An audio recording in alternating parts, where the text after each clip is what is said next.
Okay, so this is the first. Well, this is not the first. I don't know what the hell I'm talking about. This is going to be the 21 greatest gaming franchises of the 21st century. And we obviously have our five categories here. Um, these are games. I let everybody choose three or four different games that they thought would make the 21st century. So we have a lot of variety of games. Some of these games we've all played for sure. Some of these games probably none of us have played. Um, we made the rules as if you have played the game one time before, then you can determine where the game's going to go. So if you've done one run through or played the multiplayer, you can what's the word I'm looking for? Critique. You can critique the franchise. Yeah, thank you. Okay, so let's get into this. Starting with number one, I have a picture of it, Valhalla, but Assassin's Creed. I'm gonna let Mitch lead the charge on this because Mitch has probably played it more than anybody. All right. Assassin's Creed is a series that was created in 2007. It was the spiritual successor of The Prince of Persia. It is a predominantly single player action adventure, nowadays open world RPG. But basically, there's it's set in time periods in the past, and as well as has a modern story line. It's one of the things that threw everyone off when I first played it. I was like, "What? This game. I thought this game took place in like the Third Crusade. Why is it now? Why am I now in 2012?" But uh, yeah, but the first game, Assassin's Creed, came out in November 13th, 2007. It was all right. But Ubisoft was like, okay, we got something here. We can make it work. And then they took a year off in 2008. And then in 2009, they released Assassin's Creed 2. Assassin's Creed 2 is highly regarded as the best game in one of the best games in the series. It has a protagonist who is Is that Ezio? highly charismatic. Yes, Ezio. He's highly charismatic. He's very lovable. He has a storyline that we can all relate to, and also has a cool setting in uh, Renaissance era Italy. So the first after that, then they moved on to yearly releases. They've made Brotherhood, takes place a few years after, to Revelations takes place. It's still Ezio, but it takes place not in Italy, but in Istanbul or Right. Constantinople. And then they flash forward to the American Revolution in Assassin's Creed 3. Then in 4, they actually go back in time to the Golden Age of Piracy. Then in 2014, they made two games. They made Assassin's Creed Rogue, which takes place during the French and Indian War. Yeah. Yeah, the French and Indian War. And then the other one. So the Rogue was made for older consoles at the time, 360, PS3, and Assassin's Creed Unity was released for, at the time, next gen hardware, the Xbox One, PS4. And Unity takes place during the French Revolution. Okay. And then they moved on to the next. So I have to say this because it gives some context. Assassin's Creed Unity had a terrible launch. It was very buggy, very messy. Yeah. Things weren't. It was in a bad state. Okay. Let me ask you this. Okay, because you're talking about the series and stuff, and you talked about the series like pick three games for me. Pick three games to represent Okay. this franchise and why you like them, why you like to play them, and why this is one of your favorite games. Okay. In no particular order, because I will say Assassin's Creed Odyssey. Yeah. Assassin's Creed Odyssey. So a lot of people are very mixed on Assassin's Creed Odyssey. A lot of people say like it's not really an Assassin's game. Excuse me, it's not an Assassin's Creed game. Uh huh. They're minor spoilers here. So they're are no the Templar assassin conflict. The assassins aren't really a thing. Yeah. In it, it's like they have their it's like their pre-concepts, like the Templars. It's not the Templars. They're called the Order of Ancients, and in Odyssey they're called the Cult of Cosmos. They're like their precursor to the Templars. Right. And then there are no there's no mention of assassins, and pretty much the only assassin is either Cassandra or Alexios. So that game you play as either Cassandra or Alexios. Right. And I like it because the game is it came out it came out in the RPG era of Assassin's Creed, where it's just like, we're gonna make this big open map. Okay. And basically the player character, we're gonna kind of like get the main story follows this path, but for the character to get to the next point, he needs to kind of do some things, go off the beaten path a little bit. What were the other two, Mitch? What were the other two that you said? You said Unity, and what were the other two? Oh no, I was explaining the I was explaining the timeline of the games. Okay. Yeah, so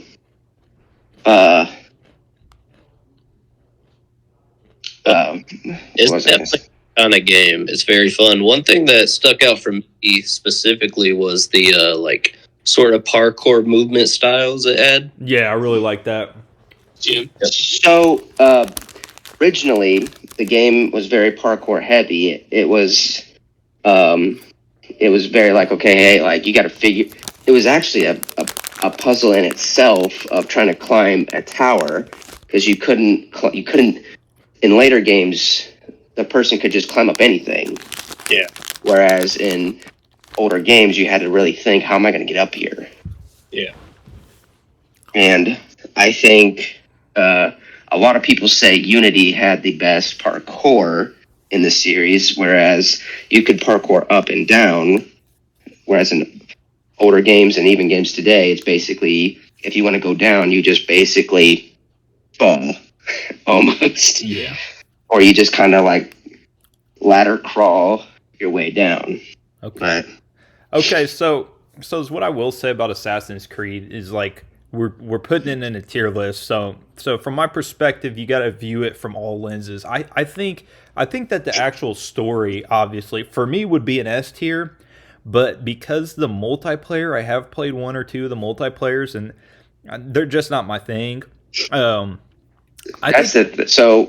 a lot of the multiplayer. So after they had a multiplayer element that came out in 2010 with Brotherhood, and they kept doing it with subsequent releases up until Black Flag. Mm-hmm. Then in Unity, they didn't have a traditional like PvP multiplayer. It was just a co-op.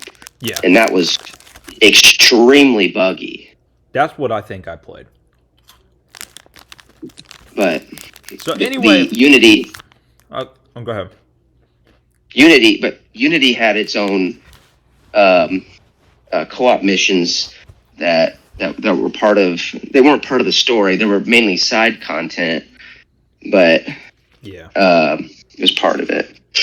All right, I think for the sake of the video, because we've been talking about the technicalities, and we could talk about that a little bit, but we got a lot of games to name off. So I'm going to go ahead and say, for me, is what I was going to say is the replay. The story is good in all of them, and I think what's really cool is they could take that story and they can make it anything, dude. They can make it thousands of years ago, or they can make it today, which is cool. But they have a lot of time. They have a lot of time periods they can play with. Oh yeah, and they haven't even played with a lot of it. So for me, I'm gonna put it in the very good category. Like, could play again, just because I did play that multiplayer one time. I wasn't a huge fan, but I do think the story would be like an S tier. So I'm gonna put it in the very good, could play again. But I'm gonna let everybody else decide. I know, Mitch, you probably put it S tier, right? Or replay value for days. Yeah. You could put it. Yeah, Okay. it's, Okay.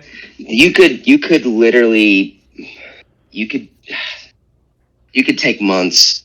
Like Yeah. if No, you you could do played through, if multiple you did like a playthroughs. bench playthrough, which I don't think really anyone does, Yeah. but if you got someone into the series, they could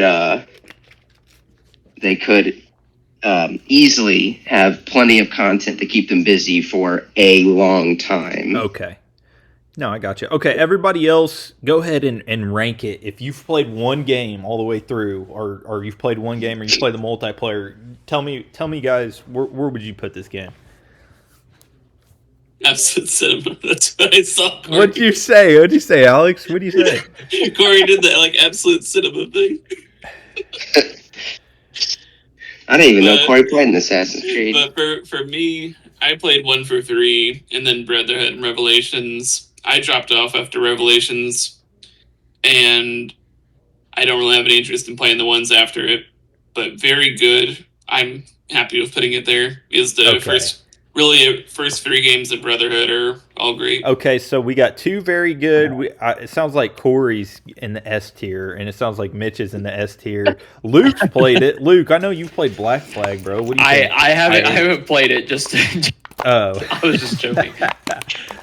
I've played 2, 3, and 4, and I played all of Odyssey and the DLC in Odyssey. Shout out COVID. So for me, I'm putting it in. I'm probably gonna piss Mitch off for this, but I'm gonna put it in okay game. One time is enough. okay. Well, to me, It's not even that I didn't enjoy it. Like I think they're. I just think they're really solid games. I feel like I enjoyed the older ones more, yeah. but I just don't feel like I was ever captivated enough to like go back and replay Well, it again. I feel like we're one time is enough. gonna go ahead and put it in the middle because Luke's saying okay, Mitch is saying replay value, and we had 2 very good. So we're gonna put it right there in the second tier. The very good could play again. Who's gonna say something? Somebody's gonna say something About Assassin's Creed. Yeah, I thought I I heard. saw you talking. Were you saying something? I just said I agree with where Keegan put it. Okay. Okay. Yeah. This next one right here, I'll go ahead and lead the charge on it because I was the one who said it. It's the Battlefield series. So I do think. I mean, obviously, all the Battlefields have really good campaigns, and all of them except for the last 2, like Battlefield 5 and 2040. What is it? 2042? Is that what it is? 2042 does not have one. 2042 does not have a campaign. Okay, well, I'm talking about multiplayer too. I was just saying they all have good campaigns, but besides the last 2 multiplayers, like they were just okay. But think about how many games they made for years and years that were like really good, except these last 2 games. You know what I mean? I have the list right in front of me. So obviously, like, did anybody play a Battlefield game before 2008 or 2009? I have. Alex and I played Bad Company too, and that's one of my favorites. Bad Company 2 came out in 2010. But I played the original Bad Company. I played Battlefield 2 and was it Vietnam? Like it was his own game or expansion. Vietnam came out in 2004. I played 1942. That was probably my first one. Okay, so my first game was Battlefield 1943. Or 43, I remember I 43. saw something on YouTube and I was like, yeah, get this $15 game. And I was like, that's actually a pretty good deal. And it was actually a lot of fun. Had 4 maps, and destructible cover. I was like, yo, this is pretty good. So there's that. And I played Bad Company 2. And I was like, all right, Bad Company 2, I think the Rush mode came out in 2008 with the original Bad Company, but I think in Bad Company 2 they perfected it, and I think Rush is probably, when it comes to game modes that make me feel like I'm actually in a conflict, like a war, so to speak. Yeah. I feel like Rush is probably the best game mode, and then later on when they made Operations and later games, they perfected it. But when it comes to a game mode that makes me feel like I'm actually fighting in a war, and like this is all right. We're taking this hill, and then we got to take the next hill. Like Rush, there's nothing better. Yeah, Bad Company 2, and then was it Battlefield 3 that also had Rush? And Every game has a version of Rush Rush, and Conquest, right? or Battlefield For 3 was very operations. similar, though, right? yes. And those were the two I played the most, and I agree on that. Like, there's no other game mode as good as that one. Yeah, Rush was Yes. cool. So is what I was gonna say though. What I was gonna say though is like, to me, they've all their campaigns are good, and all the multiplayers minus the last two. So if you look at like more times than not, they've made a good game. I think they're just trying to stray too far into the. They have a great form. So they have a great formula of like, okay, let's make a map big. Well, before they made Battlefield 2042, and a little bit before Battlefield 5, but like going to like Battlefield 1, Battlefield 4, Battlefield 3, they had a good concept of like, let's make a map big enough that can hold 16 or 32 other players, and they'll have enough vehicles, like, and if anybody has trouble with like, all right, hey, there's this guy camping in the corner, just delete it. Like it's not like COD where you're just like, I can't get this guy out this corner. You're just like, okay, we'll delete his corner. Yeah. That'll solve the problem. And also, go ahead, Alex. Fun fact, Okay, go ahead. in the last time they had it was in Battlefield 4. You could play as a top-down commander. So what it did was, you didn't participate in the battle like on the ground. Yeah. You had like a top-down view, like the respawn menu kind of thing. You had an overview of the map, and you could, if your team had, I think, like a certain number of flags, you could give them assets. They ranged from UAVs to vehicle drops, all the way up to a cruise missile. Oh, like a kill streak almost. Kind of. Yeah. Kind of. So with all the info, you pick that. Where would you put it on the thingy? The only thing I will say, okay, so All right. Hey, Mitch. Mitch. I'll let you be a little bit technical, but we're gonna have to kind of move a little quicker so everybody I know, can but, get their games. but here's the thing. All right, go ahead. So these games are predominantly multiplayer based games, and before Battlefield 2042 came out, the last game that came out was Battlefield 5, which came out. It'll be 7 years this year, so the replayability is not really there. That's what I'm saying. Yeah, but I mean, for a lot of the games, but for like Battlefield 1, bro, there's still like a big following for that, and that game came out in 2016. That is true, but I'm just saying, like, they are older games. Yeah, no, that's a good point. That's a good point, but I don't know. For me, everything was good, like all the way up from 42 to Battlefield 1. And even Battlefield 5 wasn't a terrible game. The only one in there that was a little spotty was Hardline. I don't know if you guys remember Hardline or not. I may have played that twice. That was like cops and robbers, you know.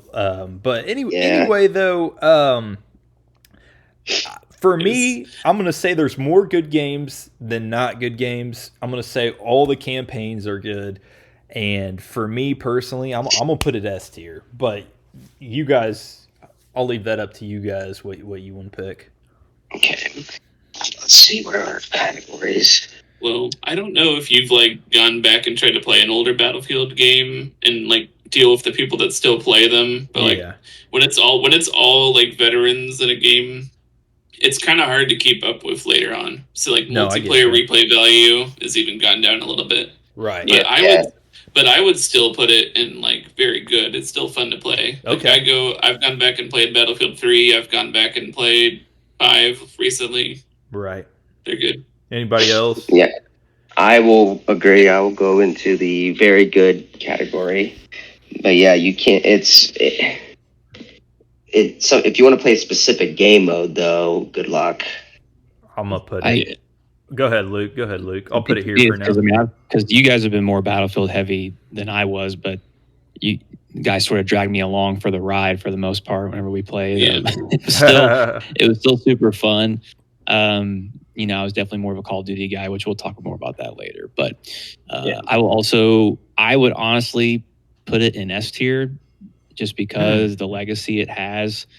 It was neck and neck with Call of Duty. They also had a lot of features that games at that time did not have. I know nowadays they're a little less unique in that aspect, but for then, you know, the massive player counts, it was next level then. So okay, so I would agree with that tier. Okay, here's the tiebreaker. We need one more. I think Johnny was playing. Johnny, would you put it S tier or would you put it very good? Because this is going to be the tiebreaker on where it goes.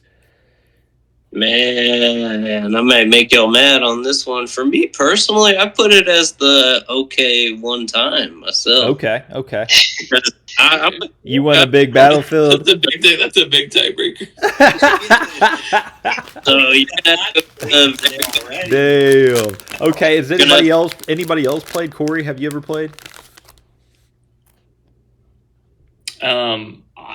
Dude, I played it like 2 times at Garnet's house whenever so I was hanging out with him. That says everything I need to know. We're keeping it in absolute cinema. But yeah, back in like when we were like in 6th grade, I'm like, I'm gonna get Luke to like this game whether he wants to or not. Bad Company 2. Yeah. Okay. Very good. It's fun with me. We got 2 very goods. Okay, this next one, I'm going to let Luke lead the charge with this because Luke picked this game. I think I picked it too, but I know Luke knows all about it. So, BioShock. Way too many hours, man. Way too many hours. Really good memories. I mean, just to get the rating out of the way quickly on where I think it should go.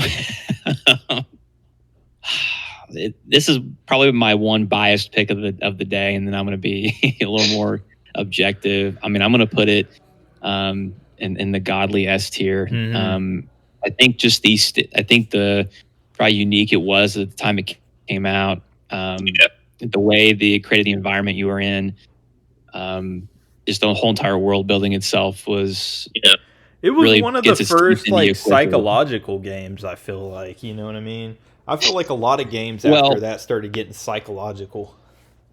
I agree. Like it introduces a lot of like philosophy and stuff like that with like the characters and the political stuff going on. You start to see different ideologies clash through those tape recorders and stuff like that. So you kind of see and learn why why the city's gone to shit. So other games great. 2 is my favorite probably. At least I enjoyed 2 the most. And then I have good memories of Infinite. I mean, Alex Go the Midnight Release. That was the last one I ever went to. See, 1 and Infinite were my favorites. I don't think I played a whole lot of 2. Like I really honestly, my favorite was the first one. The twist, I didn't see it coming. I was led like a sheep to. Yeah. I was blown away by it. That was very good. 2, all right. 2 was good. I'm not going to say it was great, but it was good. And 3, I want to say it was great. It wasn't. 1 was a masterpiece, no doubt about it. 2 was good.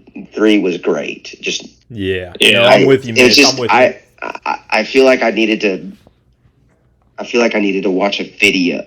If I hate to say this, and this is more of a thing against me and my intelligence, but if I have to go kind of like watch a video to kind of understand it, it kind of not to be rude, but it just kind of defeats the purpose. It loses purpose with me. Yeah, unless it's an like it would. I just didn't know what was going on. Yeah. That's my ranking. I got it in S tier. I'll tell you what, dude. Overall grade. I know 2 did have a multiplayer, bro, but let's be Jank is honest. It did? Who It plays? was jank. It Who was jank, but plays? good. Who fucking plays BioShock for the fucking multiplayer, bro? Dude. Yeah. Actually, I kind of like the Achievement two. hunters, I kind of like the apparently. two multiplayer, man. There was I one, genuinely played it like probably throughout that year. dude. There was one At dude in least there. once a month. There was one dude in 2 who was like a captain. I just remember his saying, he's like, "Killing me's about as easy as killing the sea." I just wanted you to like let's put it in perspective. I know this is coming up soon. I won't get into it too much, but that came out the same year as Modern Warfare 2, and I'm like, who's playing BioShock 2 Yeah. multiplayer over Modern Warfare 2? Dude, it had some players in it. It had some players. All right, Only but about 50 players. I'll put it. I'm gonna put it in S tier too because they had great campaigns. I vote S tier. Yeah, S tier for me. Okay. Well, okay. I feel like I'm gonna get my vote's not really gonna matter, but I'm gonna say the only thing I'm gonna You're say gonna this say very just good. because it's a more of a one-time experience because the campaign's meant to be like experienced once because the shock value kind of loses itself afterwards unless you're like an achievement hunter like yours truly. But I'm gonna put it in the okay game one time enough category. What was that mode, Luke? What was that mode you could play on Infinite? It was like a certain mode you could play, and it was like really hard to go back and play. Oh, a mode like a whole like not the campaign. Wasn't it called like 1999 mode or I can't even remember. It's like a Yeah, year. so there's an achievement in that game where it's like you have to beat the campaign once, and then you unlock 1999 mode, which just dials everything up, and then you're supposed to like play 1999 mode, and then also not use dollar bill machines, and then you get like an achievement for it. So Isn't I've done your that. ammo kind of So like that Nerf 2 or something? Or- So I've done That sounds like the beat the campaign without dying Right. It was on the hardest crazy difficulty. beating sometimes, but yeah. Okay, so we'll go ahead and put it in S tier because it sounds like more people than not want an S tier. And then this next game, Luke, was this your game or John was this your game? Borderlands. Who picked that? It could be either. Well, Okay. I feel like I'll let one of you two go into it. All right, Luke went. But no problem. And I dropped the camera. Okay. Sorry. No, Borderlands stuck out because back in like I don't know quite when it was 2011 or something. Borderlands 2 came out. Yeah. You really got the genre-defining loot and shoot going on, you know. Yeah. And then you're doing it with your friends. It's just so many memories, so many hours. Such a good story. Okay. Luke, what do you guys say about it? So I was a person who hopped in at 2 because John and Alex were expressing their excitement for 2 coming out because they played 1. Yep. And so they convinced me to spend $7 whole at GameStop to get 1. Only for me to load up 1, I spawn in off the bus. John gives me a gun worth $99 bajillion, to which I sell. And then have a bunch of money.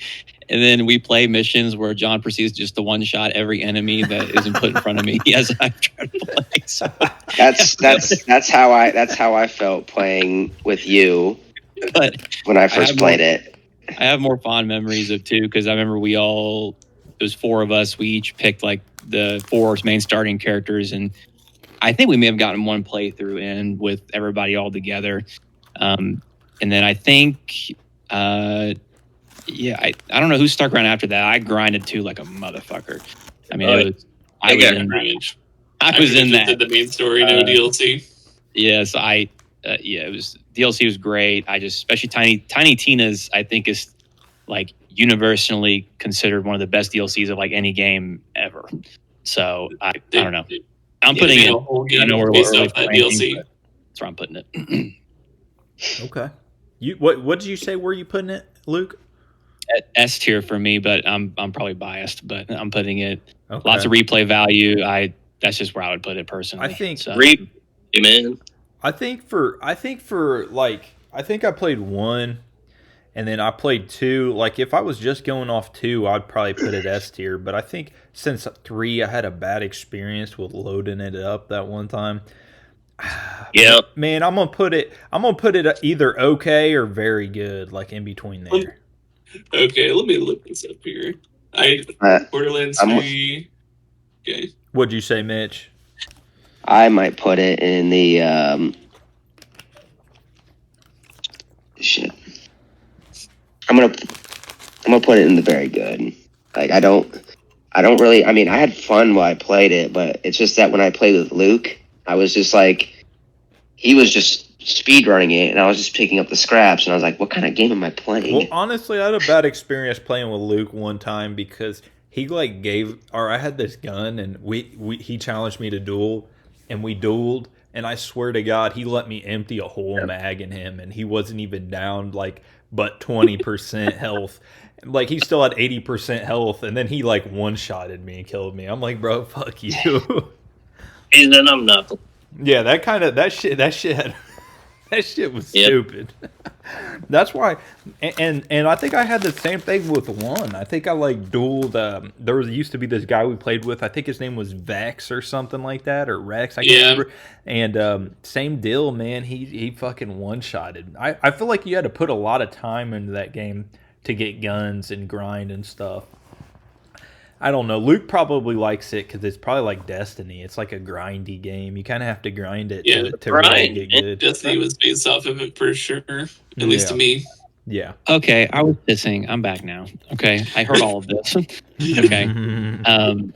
Look, all you heard was Destiny versus Borderlands. That Borderlands is a really bad game if you are not the same level as people in the lobby with you. Yeah. Like the game is not fun. If you got someone who's like a higher level in your game, just one-shotting, it's not fun at all. But that's the only thing really holding it back. Like if you're not into looters and like the idea of like playing to like killing bosses to get better gear and stuff like that, then you're not gonna like it. Yeah. See, Corey's already fallen asleep. I'm just over checking. Like, look at that. Does he sleep? Sorry, you already know what I got on this other screen. It's down to the wire. Is it McRoy? Yeah, that's going into a playoff right now. He's watching Shooter McGavin. I'm okay with very good though. I know S tier is biased for me. Like very, very good. I'm fine with personally. Like, I'm gonna put it okay. So all that. So okay. So I didn't even say my opinion, but yeah, I am also on that. I'm saying S tier, but very good's okay for me. And I don't know. And Johnny, what do you say? I say S tier, but I'll say very good. All right, we're going very good with it. We can put it the first. Well, we'll determine our order once we get some more games on here. Okay, so this next one, literally all of us have played it, so we can say something about it. But like Call of Duty, and I'm just gonna start off with saying like, I feel like the really good games are really good, and the bad games are really bad or mediocre, and they've had a long string of fucking, in my opinion, mediocre games. Yeah. So, Call of Duty was made as a response to most of the Medal of Honor team in 2002 getting laid off by EA. Yeah. And they made Call of Duty. It was actually titled, the program, like, code name for it was MOH Killer in 2003. And then they made World War II games up until 2007 when they changed the game, bringing in Call of Duty 4. And since then, they've made predominantly modern shooters. Every now and then they go to an historical period. That historical period is usually not World War II. It's like Vietnam or the Cold War. So yeah, basically what it is. But I think a lot of the great games, there are some great games in there. Call of Duty 4, Modern Warfare 2, Black Ops 2. Honestly, everything for me, everything from like, I mean, I played 3 and Big Red 1 and, some of those earlier ones, but I think everything from like 4 to like Black Ops 2 was great. Like how they had it's funny so you say many that. great They games. regard that as the golden age. They revere that as the golden age. The golden age. Yeah. From COD 4 to Black Ops 2. Yeah. It's the golden age. Yeah. That's what I mean. Just to have so many games in a row that were so good for so long. And then, well, Ghost was in between. Ghost was before Black Ops 2 or no? No, Ghost was Okay. after. Ghost was immediately after. Yeah. I thought Ghost was Ghost okay. Ghost was decent, but it was definitely not on the level of Yeah, the Black games Ops 2. before. Then they went in a completely different direction with the jetpacks, and then we finally got fed up with it. Mhm. And then they went to World War II, and then they tried to do a hero shooter in Black Ops 4.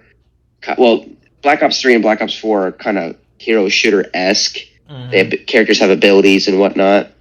And then now we're in the new era of Call of the skill-based matchmaking portion of Call of Duty, where it's basically like the essence of Call of Duty is gone. There's no more repeating lobbies. That's what made gaming experiences so good was like your lobbies were different every You single build time. rapport with people in the lobby. Like Well, you'd your meet lobbies- lifelong friends. You'd make some heated rivalries. I mean, Well, your lobbies Shit, is what I'm trying to say though is that like your lobbies, like your experiences you had, like you'd have crazy experiences where you drop nukes and stuff, and it's like the skill based matchmaking deletes that whole point because you're not having those experiences anymore. And yeah. I'm not a huge fan of that skill based shit.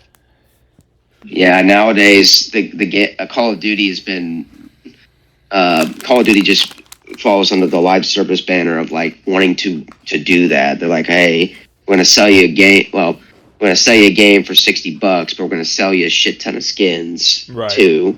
Right. And a lot of people have pointed out they're like, and especially in this Call of Duty Black Ops 6, like you could have a game mode where like you could fight against Ninja Turtles, the Terminator, some shark. It's just like, what kind of game am I playing? Like, I came here to play Call of Duty, not Fortnite. Right. What does everybody else think? Let everybody else get a opinion on it. So, Yeah. okay, go ahead. So, Ferg, the thing, I played all the way up to Ghost is I just hate how recycled the content feels. I get you. Like, even though it's a new game, still the same lobby, the same shooter. Yeah. No, I get that. I feel that same way. So for that, put it at the very good / okay. My cousin coined this as fast food gaming. It's just like you need a quick fix. You need to eat something real quick, but you don't care what you're consuming. That's basically what Call of Duty is. Yeah. What about Luke? I need to know what Luke thinks. Oh man, the history. Luke probably puts it S tier. I guarantee it. Well, I mean, what I'll be honest with, like, for the way like this list is like kind of turning out, like I feel like Battlefield and Call of Duty have to be in the exact same tier, no matter what we're doing, because Battlefield it's also a game that's been around for a million years. It's like, so you've got like some really, really amazing entries, and you have some entries that are not so great. And both even COD and Battlefield, the last like 5 years, roughly speaking, haven't been super great. It's like, so Yeah. if you were to ask me about Call of Duty, like up to like Black Ops 3, Black Ops 4, I would tell you S tier absolutely. Everything 2020 and onward, man, has been absolute buns. So, like, And I think the thing too I is like would put what very you're saying, good personally. what you're saying makes a lot of sense, but also Battlefield doesn't release a new game every year. They're really only like every 3 years. So there's 3 different CODs made in between. Technically, the way EA did it was they would do different things. So like in 2013 they had Battlefield 4, then they released Hardline, and then in 2015 they had Star Wars Battlefront. That's what they did. Okay. It's a Battlefield-esque game every year, but it's not technically the same franchise. Yeah. I guess I guess my last 2 sentences is going to be like, yeah, I know recently, like, this is someone who's played a lot of COD over the years. Like, yeah, recently COD has not been that great, but like, I think when you look at the older titles of 2, MW2, Black Ops 2, Black Ops 1, the zombies, which a lot of us, I think some people here play more zombies than multiplayer. I just think I couldn't justify putting it in an okay game because of those titles, but that's just my opinion. So I'd put it in very good. Yeah. That's just me. So I'm gonna see. I am gonna put it in okay game because there was. I mean, I had some fond memories with it and stuff, but I mean, it has not been good for a while. Here's the thing too. So like with older Battlefields, to an extent, you can still kind of play them. You really can't play like Modern Warfare 2. You really can't play it. Like if you go to search for a lobby, you're just going to get into a hacked game. Yeah. So, I mean, like I said, it was 15 years ago. Well, 10 years ago, the franchise was amazing, but now it just isn't. I think it should be an okay. I'd put very good. John, I'm surprised by that, Johnny, because you just said they feel like they're recycled. You know what I mean? Well, it's kind of like you were saying. Up until 2020, I enjoyed it. Modern Warfare 2, all that stuff. Okay. But Corey, what about you? I'm gonna put it in very good, just because, like, you really can't ever beat the times of like when you'd play, those earlier titles with like friends, and then you just like start shit talking in the lobby. Like there's nothing will ever beat that. Yeah. And I get that. like, regardless of how bad the newer titles are, I don't think it'll ever knock it down for me to just be okay as like an overall. all right. All right. Yeah. So we got that. There's- We got that one, and towards the end, we'll start organizing these. Honestly, these other categories are empty, but we'll all vote on it. I don't care if we have all of the games in the very good, but we'll all vote on it. Okay, so this next I one, think what were you saying? I just want to say I think Luke has a good point. Like whatever tier Battlefield ends up in, Call of Duty probably needs to end up in the same one.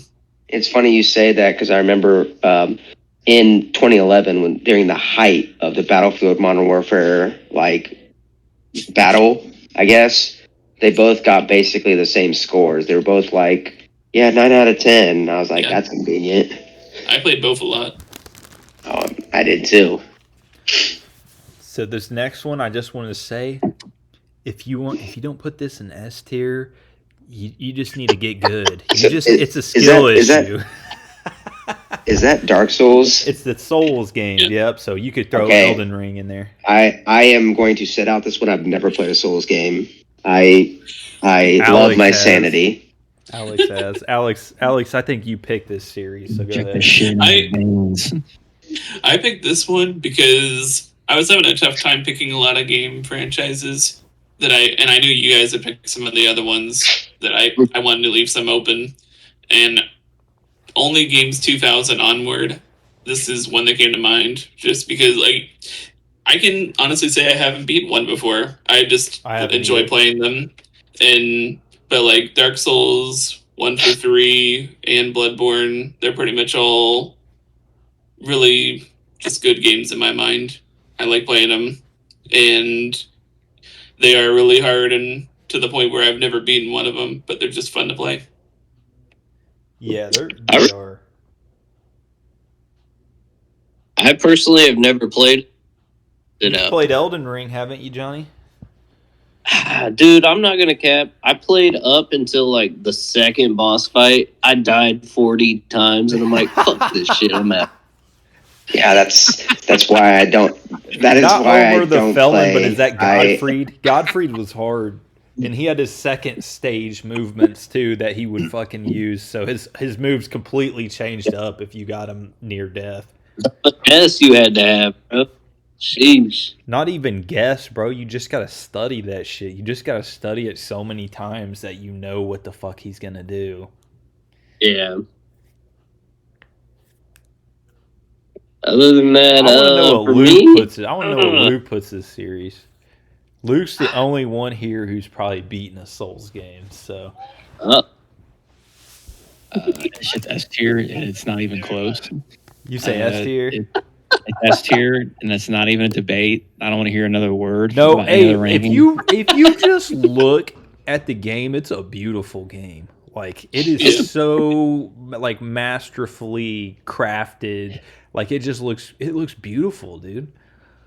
It's just It's you know immersive. the brief conversation because you recommended it. You and Corey did to me, and never played a Souls game ever. I didn't even know it was a Souls game until I think I was like a quarter of the way through the game where someone classified it as a Souls game. But yeah, I mean, multiple crash outs against random ass enemies in the world. I mean, just like a random ass knight gave me absolute work for no reason. And I still have not beaten Melania. I'm actually circling back to do that, like try it back another time. But yeah, Keegan specifically said, if you can beat a Souls game, you can do anything. Is what he said. Verbatim. And so I took that shit personally. So I beat, I think like 2 months after he said that, I sent a screenshot of fucking end credits on Elden Ring.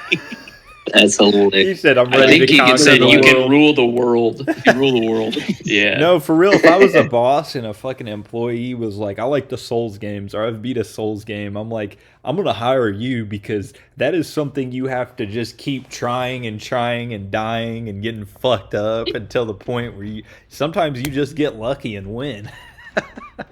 Beating Elden Ring is a certification. You put it on your resume. Actually, I say this: there really is no luck in the game. I say that, but if you can beat somebody, it is because you have the skill or you have leveled up. Usually, if you go into an area and just get,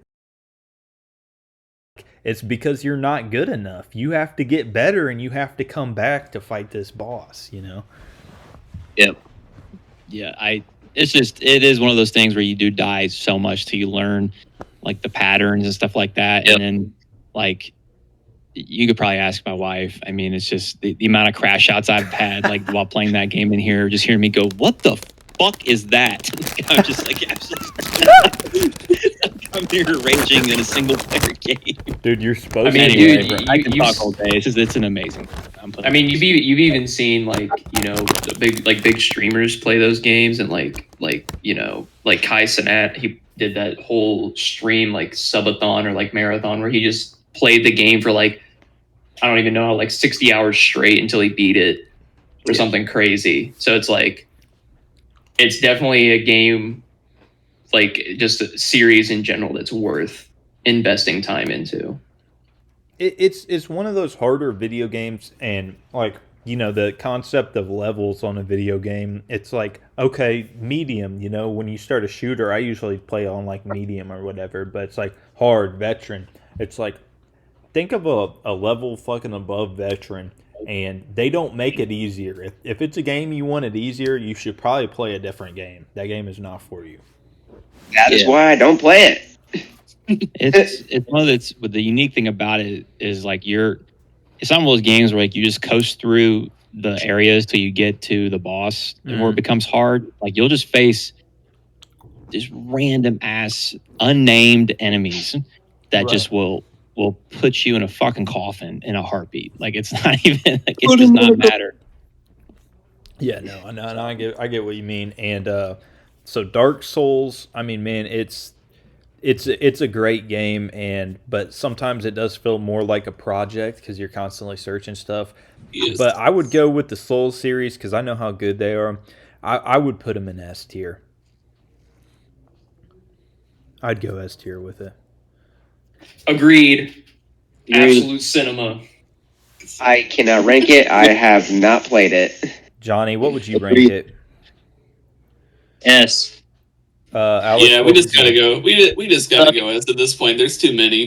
Yeah, Like, I like the difficulty gets on my nerves sometimes, but I don't think it's enough to take it down. right. It's beautiful. Hell yeah. Okay, Luke, I'm going to let you go on this, and I'm going to go hit the restroom, but go ahead and get started on Destiny. Well, I've never I'll keep played it it super like brief that. because I don't think anybody here has played this except for John. I played And- the first two, just not nearly enough. I have nearly not as much played as- Destiny. No one's going to match my playtime on this game. And so Yeah. just keeping it super concise. Destiny is the worst, best game ever made. It's really hard to even really put into words. A lot of potential, a lot of missed opportunities, and just I can't even wrap it up really briefly. I will actually put this, and people might be shocked. I'm gonna put Destiny in the very bad / devs. What were you thinking? Because I think I said a lot. Devs, what the fuck are you thinking? Probably way too much when playing Destiny. So That's interesting. Yeah. The full price expansion packs should tell you enough. right, it's just Right. And I guess I would be curious to see from John's perspective of the game because obviously I'm an end game player. Mm-hmm. 8 hours, and I was a Sherpa for some. Like I would take people through and guide them and stuff like that. But like, Right. I don't think John really stepped out of the strikes in kind of the casual area. Dude, when I was playing it, I played 2. I never got into 1. But as far as like that goes, I really enjoyed the raids and doing some of the strikes with a couple other buddies of mine. The campaign wasn't bad. Raids hard as shit. But it was fun. I love the grindability of it. Was It's it a just one of really those grindy Where game? it's so hard, Was it a so really- hard to get into. It's Yeah. that's kind of what I think they didn't fix till later on. It's so hard to get together with people and find people to do something with. If you got a friend, it's fun.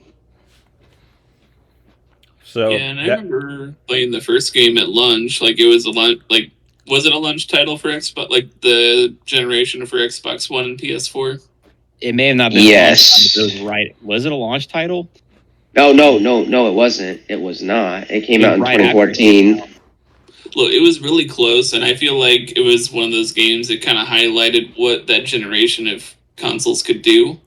But the concept only went to like it just went to an extent for me. I was like, I'm just gonna go back and play Halo. Yep. all right, what's everybody putting it at? What do you Never- put it at, Alex? I mean, I don't have any reason to disagree with Luke. Like, I've already put my 2 cents in it on the full game price expansion packs. Right. I put very bad. Keegan is where I put Destiny. Really? Dude, we're gonna say very bad, bro. Damn. It- It's the best worst game ever made, man. That's the way I describe Destiny. Yeah, they could do better. Okay, this Yeah. next one, I think, Alex, is this Devil May Cry? So, yeah, that's Devil May Cry, and Okay. I brought it up. I've never played. Mainly for me and Luke. Like, I didn't really expect. We have 6 people. I didn't think anybody besides me and Luke. Corey, Probably have you played it. played Devil May Cry? Nope. Okay. And Never played it either. I'll just say, like, when we were talking about, like, this could be, like, a game dev discussion more than a franchise, like, Capcom, I'm just, like, a fanatic on any of their games, and Devil May Cry is kind of, like, the perfection of action games to me. Like, if you're going to do, like, a third-person action game, fantasy theme, it's just has it nailed.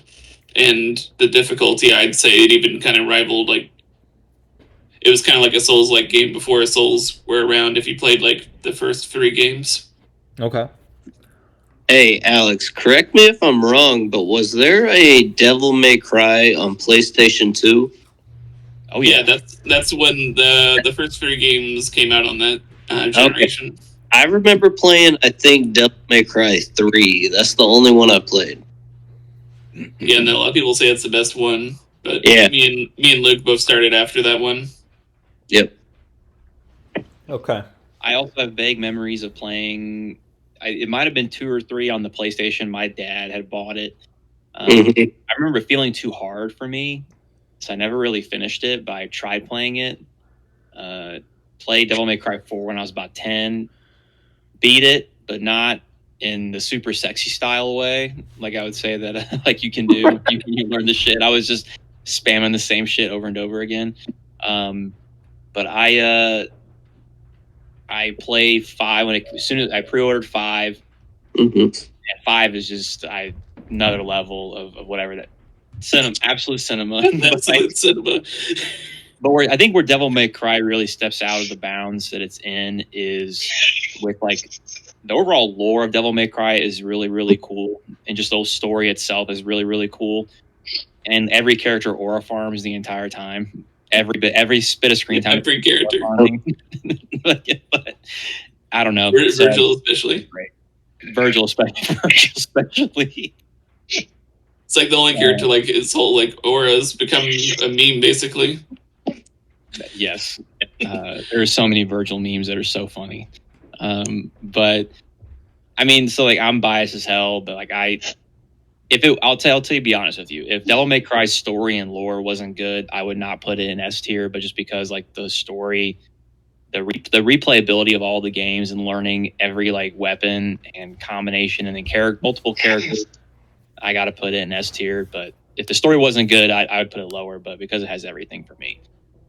Yeah, it's pretty much get everything for me too, and like replay value, I would even put it above most action games. I mean, it helps if you're a fan of what you're playing, but the game leaves a lot to do after you've beat it.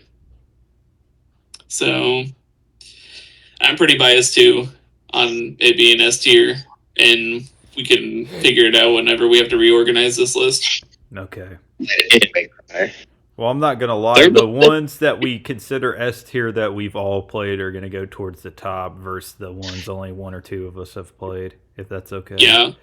There's got to be a lot of discussion if we're reorganizing it. Yeah. Towards the end. Okay, this next one here, I think all of us, Corey, I don't know if you've played this, but I know all of us have played this one. This one's Fallout. So, I mean, great game, great campaign.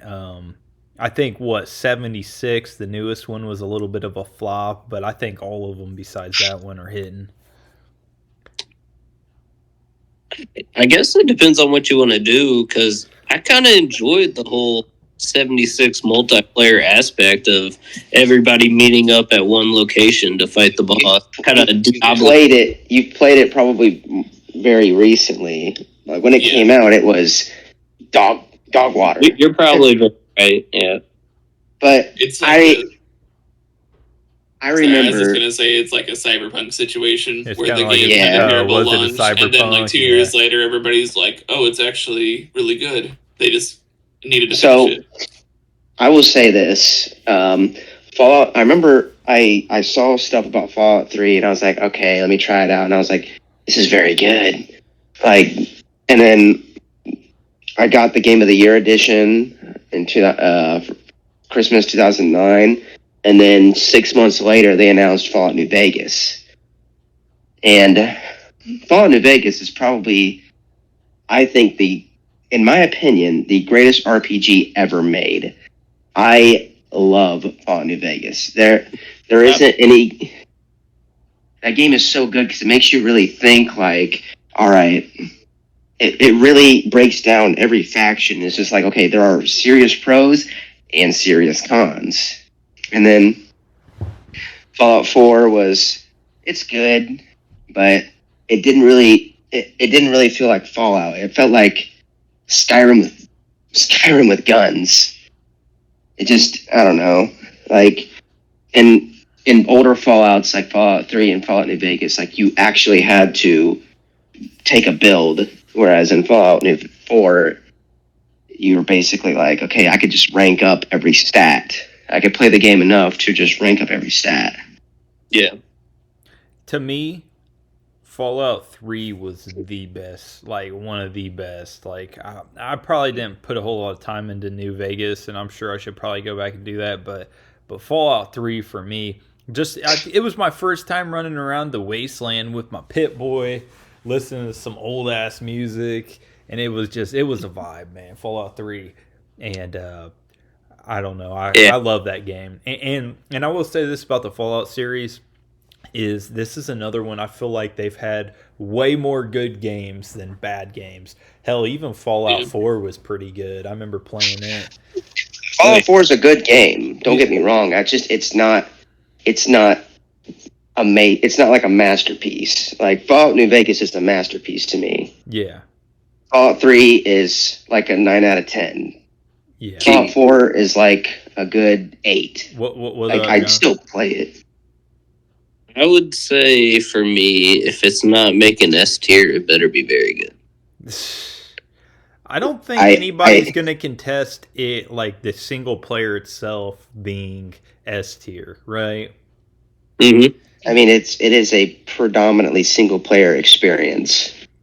And yeah, like 76, yeah, 76, I guess, is multiplayer, but everything else is not. And I think if they release another one, I don't know if they're going to have a multiplayer like they do on 76. I don't think they will. I'm going S tier. think- I'm going S tier with it because I will go S tier with it. Okay. S tier.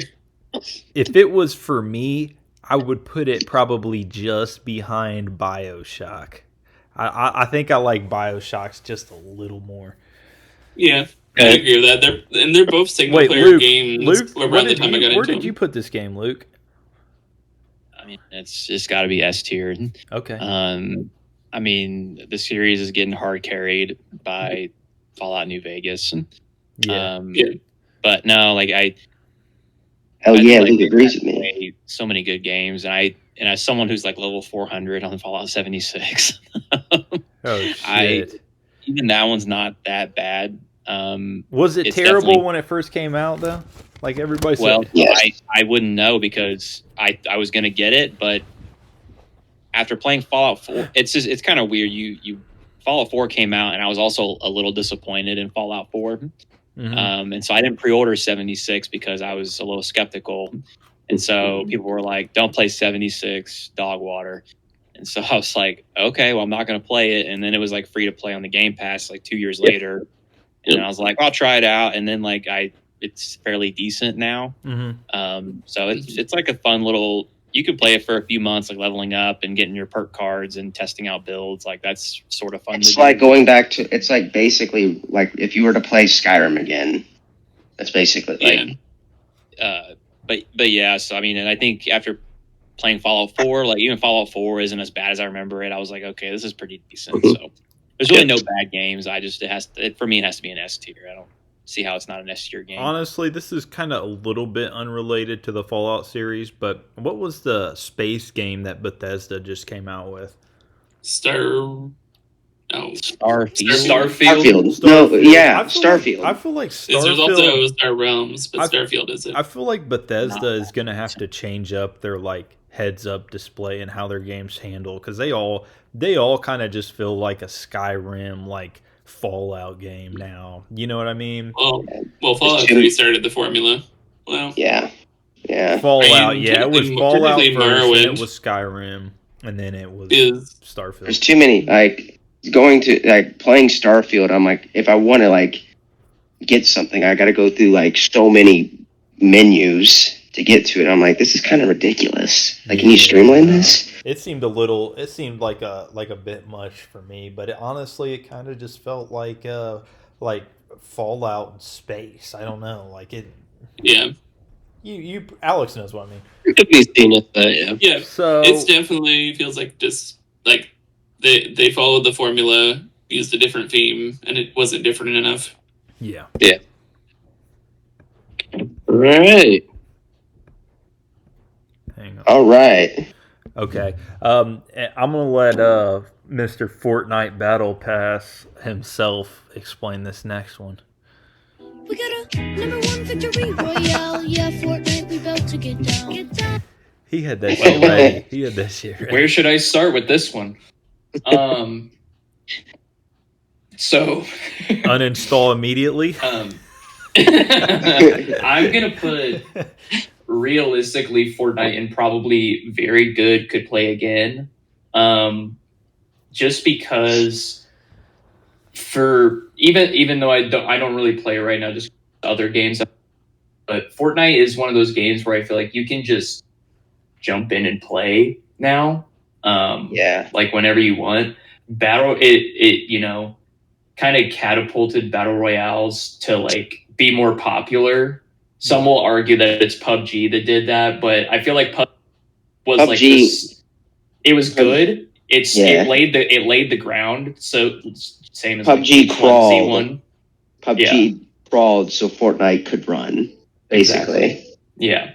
It laid the groundwork, and then Fortnite just Honestly, took it to another dude, level. I consider those two very different games. Like, yeah, they're battle royales, but they did like one did a whole lot to the gaming industry, and then the other like maybe made battle royales popular. So Mhm. Yeah, and I think like obviously this isn't a compare and contrast games. This is just focusing on one game at a time. But Fortnite, like in and of itself, is just so unique in the aspect of like you have like the whole like building aspect of the game was like completely unheard of until they came out with it in the game, and people were like the skill gap. Like you go watch videos of people playing in 2017 when the game came out. It's crazy to compare that to now and see how much skill people have developed and like new like tech that people have learned in the game. It's crazy. It's also one of those games that got really popular just because of like streamers and stuff. So like Ninja, that's arguably one of the reasons that Ninja became super popular like in his career. And also it like Ninja also helped Fortnite get really popular too. So it was like a good relationship there. But yeah, I'd say Fortnite's definitely like a very good could play again game.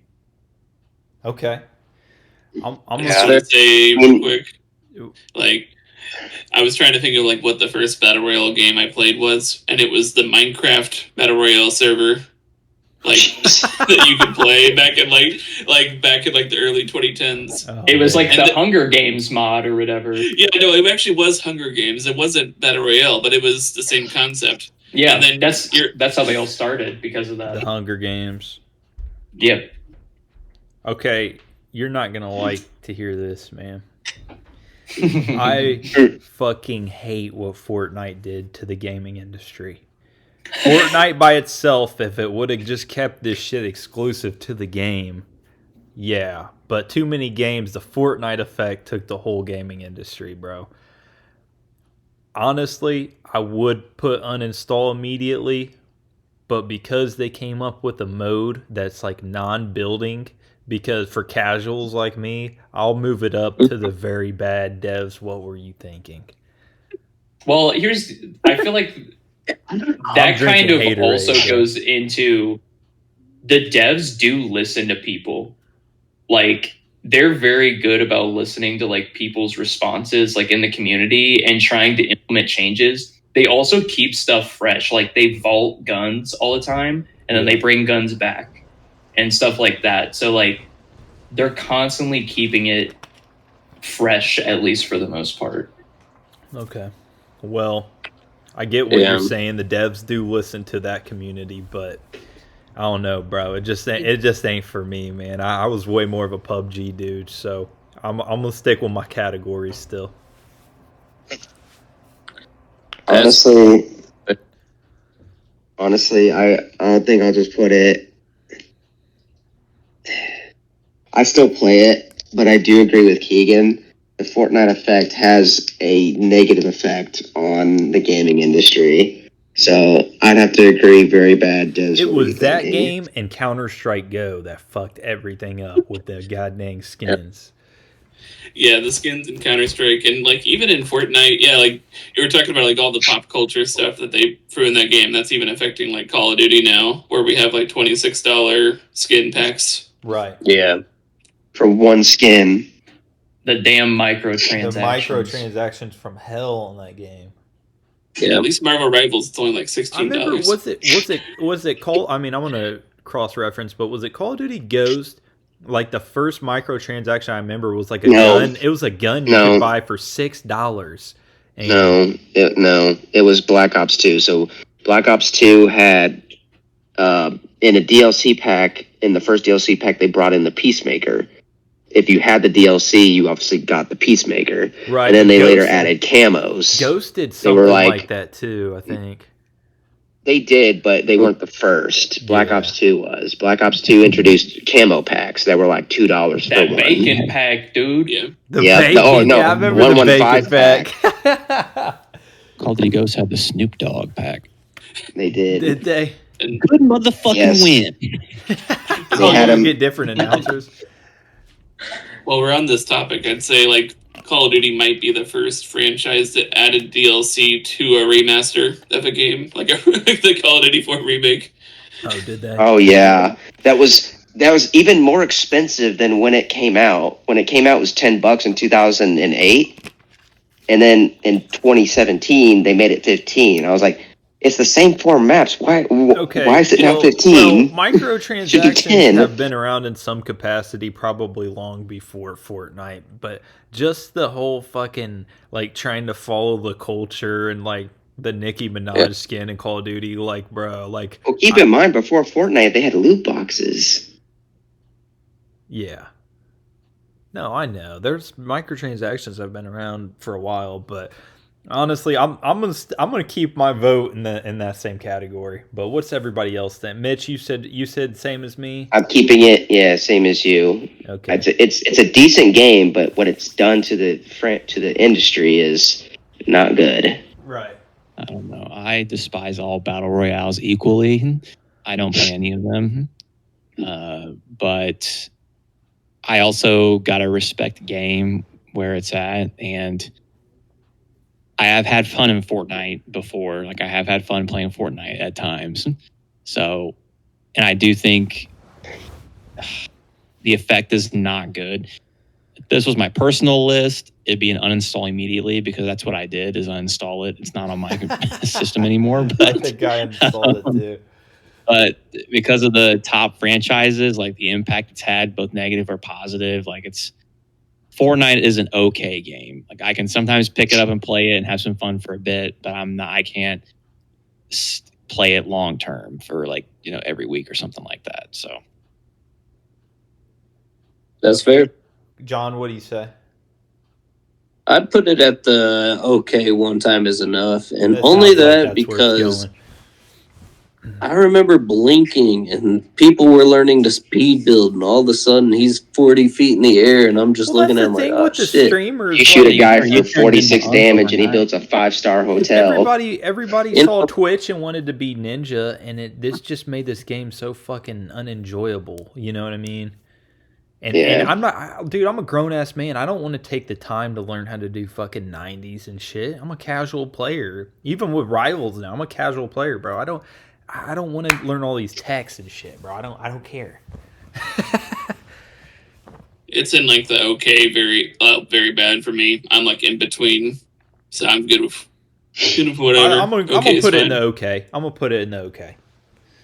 Hey, that's fair. That's fair, brother. Okay, this next one I can just tell by these damn arms, bro. That's built like a Gears of War character, bro. Okay, is that fucking Marcus? Who is that? That's Cole. Is that Coltrane? Coltrane. Coltrane, baby. Dude, Gears of War for me, it's got to be up there with one of the top 2 tiers. Mm-hmm.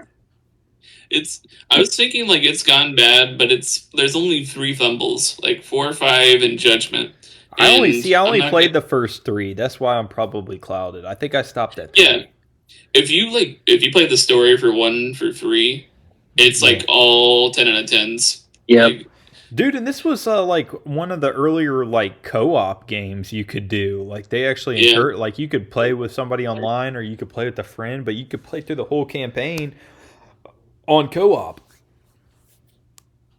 yeah. Before like I think I was talking about Army of Two the other day or sometime last week, and I think now that I'm thinking about it, Gears of War probably inspired that one, because that wasn't a launch title as far as I know, and Gears of War was. I thought Army of Two came after that. I think so. I don't know. I'd have to look it up. Okay. Aside from the story, one thing that stuck out for me with Gears was I just remember vividly being in cover, popping around the side, chainsawing a dude in half with the saw on my gun. Yeah, Dude, RB2 was 2 years later, my so first- I'd say it's definitely My inspired. first memory was in that first game when you're just like walk into that room and you hear a hellacious sound and you're like, what the fuck? And then the berserker just charges you and you, dude, that was scary. That was scary for me, man. I've never played a shooter that balanced horror as much as that first Gears of War game. Oh yeah, Yep. dude, it was creepy almost. But yeah, and then you get him outside and you call an airstrike on his ass and blow him up. Yeah. Yeah. But anyway, though, for Gears, for me, I've only played the first three, but I'm gonna put it in the S or A tier. I don't know. What's everybody else thinking? I've not played Gears. Okay. Shoot, for me, like you were saying, the first 1 through 3, 10 out of 10, awesome. And then fumbled after. The fumbles make me drop it down to probably the very good and or okay. Okay. Yeah, and I don't know if you've played through Gears of War 3's campaign and you finished it, and it's not like it's one game carrying it for me. Like I'd put it as tier. Gears of War 1 and 2 are very good campaigns too, but 3 has kind of cemented it. Like one of my favorite games of all time. Luke, have you played Gears? Oh yeah. I think I played with you guys actually. I'm almost certain. Yeah, like 1 through 3. I think honestly, this is gonna sound crazy, but I think I asked for 4 for Christmas one year, like the pre-order edition and everything, and my grandma bought it, and I have never played it, not once. Damn. It's sitting. It's a physical copy, and it's sitting in my stack, and I've never played it. And I probably should, or maybe I shouldn't know based on what Alex is saying there about. But I just think it's one of those games where it is fun to play, but when I look at the S tier games, I can't put it in that category because I just don't think it's as good as the S tier. So I would put it in very good. Yeah, I think we're all kind of like saying very good. So I will put it in the very good category. Okay, this next game, I picked this next game out, so I guess I'll start with it. GTA series. My first one, San Andreas. I went to my cousin's house. I think Alex actually brought a copy to my grandma's house, and we got in trouble for playing it. Because we were fucking like 7 or 8 at the time when we weren't supposed to be playing it. Or maybe he was, but I couldn't. And anyway, what were you saying? Oh, for me? Yeah. Yeah, it's just kind of one of those things. Like, I owned it. I somehow got a copy, and I don't know. I had it convinced my parents it's okay. I don't. It got to a point where just anything was fine. You know, they know I'm not going to play this game and become some like fugitive. Well, that's like what my kids like. I'm gonna let them play whatever, dude. I don't really care. Like I might look at it a little bit, but there's rarely any games out there that I probably wouldn't let them play. But the only game going off that, the only game I would not let my kid play is if it was made by a South Park creator. That I might be like, let's wait till you're older to play that. But to be fair, I'm not gonna let my 3-year-old probably play Gears of War. That's like traumatizing. Yeah, I'm not gonna let all that shit happen. And then going on to the next game, I played 4 a little bit. I don't think I ever owned 4. Maybe later. I thought 4 story-wise was good. Multiplayer was okay. And then obviously 5. Like 5 is probably one of the best games of all time, all around. So I remember so you weren't old enough to buy it by yourself. I had to go with you to buy it. Yeah. Hell yeah, bro. And we got that shit bag secured.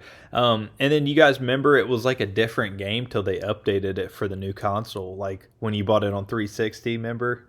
Oh yeah, dude! Like it was night and day. Like, Oh yeah, it was crazy. they added a completely new perspective. Like, they had a first person mode, and I was like, this is sick. It was super detailed and everything. Well, I think they had Very- the first. They kind of had like the first person mode a little bit, but like then you would like get in a car and you could like after they redid it, you could see the dashboard, the speedometer, like all the details inside the car. You know. Oh, Same and the with jet speedometers airplanes and and stuff. tachometers worked. Yeah. Yeah. So I will say this: GTA 5 is probably when it comes to racing games, probably have the best racing mechanics. oh yeah, There's 4 I mean- sucked. Did you guys ever play 4? Some people swear 4 was good. I hated 4's mechanics. You would like slide everywhere. It's one I played the most, and the driving is definitely flawed. Yeah. But there's something about it that I still love. Like I don't know what it is about it. You like It's having almost the no goofiness traction. and like it almost is the goofiness. Like some memes I've seen with like rag dolls and stuff. Right. Reminds me of like Half-Life or like other Source Engine games. Right. Anyway, though, character development. You had some crazy characters in GTA 5. Trevor Phillips, Michael, Franklin. And You know, they say like they created those characters to mirror the 3 types of GTA players. Like Michael is the guy who's done everything and he's just trying to enjoy right. what he's earned, and then Franklin's the up and comer. He's the guy who's trying to grind to get to Michael's spot, and Trevor's just the chaotic wild card, the guy who just pulling blows up and, everything. just shooting people in the middle of the street. Yeah. Yeah. No, like that was I mean, it's the only reason I don't like GTA's story is because there's none of the characters have, when I say redeeming factors, they're all bad people in their own way. Oh yeah. I mean, Trevor, he's not a psychopath, but he murders a lot of people. Michael and Franklin are thieves, and everybody's just crooked. Yeah. There's no objectively good person. Honestly, in I feel GTA. like Trevor is a little misunderstood. Like, yeah, he's really bad, but towards the end of the game, he's real about like friendship and loyalty and stuff like that. Okay, but he still murders people. Yeah, he's bad. I mean, yeah, I love Michael. I root for him at the end of the story. He still is unfaithful to his wife, and he still is a thief. Right. I think that's just what an anti-hero is, though. It's because Tony Soprano's misunderstood too. But they don't have a good reason to. I understand what you're saying, because in another game series we're going to talk about later, they have the same thing, the anti-hero kind of thing, but they have a reason to do that. There's no reason to do that in GTA. It's all about greed to make money. Debatable, but How fun I gotta go S tier, bro. I gotta go S tier for GTA. I mean, I gotta do the same thing, but it's not in my top 5. It's in the top 10. Don't kid you wrong, but I cannot put it in the top 5. I'll agree with S only because we have no idea how many lives this game has saved because your boss decided to go on a 5-star mini genocide spree the night before, and he's coming to work nice and refreshed. So we have no idea how much good this game has done. Okay. Cinema. Absolute cinema. I only have one thing to say about this next game, and then I'll let Alex go into it since he picked it. But, baby, she say I ain't got no aura. That's a Halo Reach. Oh, So that's all I gotta say about that one. So go ahead, Alex. Sensational. Yeah, for me, it's probably my most, like, I have to, like, think about it, like, I don't really know for sure, but it might be my most played video game franchise of all time. Like, I've been there since Halo 2, and played them multiple times. I still go back and play them. Halo Infinite's another victim of skill-based matchmaking. So I like don't really play Infinite. that game anymore. But Infinite's the newest one, right? I've tried to stick with it all. Yeah, Halo Infinite's the most recent I was one, playing that and a lot during multiplayer is free to COVID. play. What were we saying? I was playing Halo Infinite a lot during COVID. I remember. I played it for a while, but I just kind of quit playing it. But I liked it. And Infinite's like the campaign's like the definition of like one time is enough. I never Like, played the campaign on Infinite actually. It's really fun, but there's no reason to play it again after that. What did And the you multiplayer think? is just frustrating. What did you think about Halo 4? People were shitting on that game. I never played it, but I think there was a lot of things at the time of its release that were upsetting, like some of the changes with the characters and what they decided to do after bringing back Master Chief. right. And then the foreigners just overall being an annoying new enemy. Like the lore was building up to the Forerunners, but the way they are used in the campaign is just annoying. Gotcha. Okay, well, I might go back sometime and play it, but I kind of heard some bad things. But really, I think that was about the only one I didn't play. But what were you in gonna say, hindsight, Alex? it's a very good game. Okay, gotcha. I think I played maybe the multiplayer, but anyways, let's talk a little bit about like some of the ones that like weren't part of the main series. I mean, like fucking ODST and like Halo Wars. Luke, I know Luke knows all about Halo Wars, but ODST was a unique perspective, man. I liked it. Yeah, I definitely like dropping in. I like the dark ambience of the whole game, having your night vision, the silencer, MPs, and whatnot. Yeah. and I think another reason for ODST was to make it more difficult. Is it's the only game I think where this campaign you're not a Spartan, so everything is just a lot more difficult. Yeah, you got to get health packs. You don't regen. You have to pick up health packs in order to like get your health back up. And if you don't, you'll just be walking around low health and like one shot basically. Yeah, I mean, I was more of a Halo Wars person. I need to actually go back and play ODST all the way through. ODST was kind of confusing because it didn't tell you, like the map system was messed up. I remember like it wasn't straightforward all the time on where you needed to go. Maybe we do a Master Chief Collection live stream. Oh, that'd be cool. But I agree. I mean, it's for me, it's just multiplayer is there, the custom games, the story, community, Halo Wars, and then Halo Wars. So, yeah, I mean, I think it has to go in S tier for me. But well, is what before we pull rank real quick, like I just want to say that Halo 3. I feel bad for people who did not play Halo 3 because that was the funnest multiplayer I've ever played. Like, just hands down with the custom games. It was balanced. It was fun, dude. It was, like, I think if somebody were to copy, like, a multiplayer, like, formula on, like, what would make a good multiplayer, they should probably copy the Halo 3. You had Forge, you could create stuff. It was so fun, man. It was so fun. Yeah. In Halo Reach, I didn't play it nearly as much for custom games, but I mean, the Forge was only more detailed in that game. Yeah. And I do want to bring this up, too, while we're talking about custom games. Like, we were talking about Battlefield Hardline earlier. That whole game is just based off a Halo 3 custom game. You could just go play Halo 3.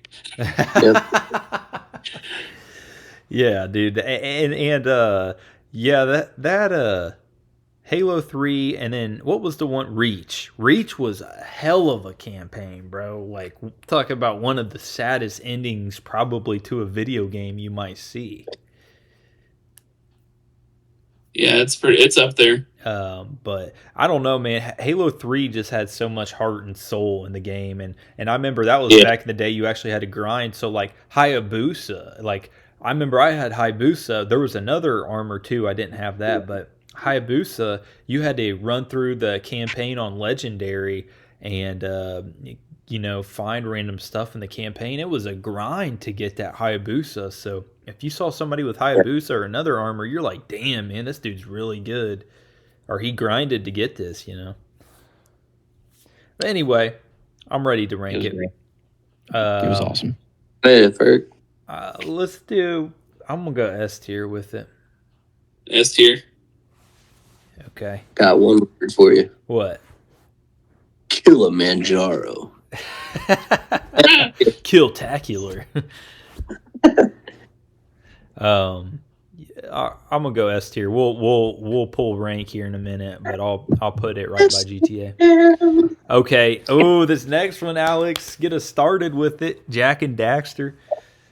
Yep. Or Dexter. So this is like, I'm thinking like, what game did I play the most on the PS2? And it probably was like, it probably is a tie between Jak 2 and 3. I played those games so much, like even just like Jak 3 after beating it, I still went back and played it more. It's just a fun world to explore. I mean, it's dark, but Alex, did we start on just the Jak characters 2? are great. Did we start on Jak 2? Was that our first one? Jak 2 was the first one I owned. Yeah, I I think didn't, Jak and then 2 like was I that's love even, Jak 3. Jak 3 is a fantastic game. yeah, I never and it played Jak 2. Yep.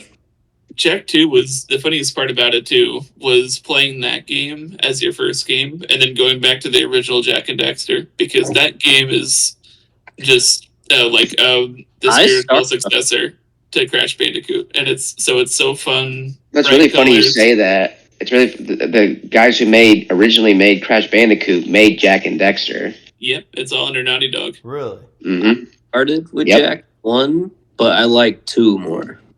Hmm. Really? Luke? I think did you ever play the three's Jak my and Daxter? favorite. 3 is my absolute favorite.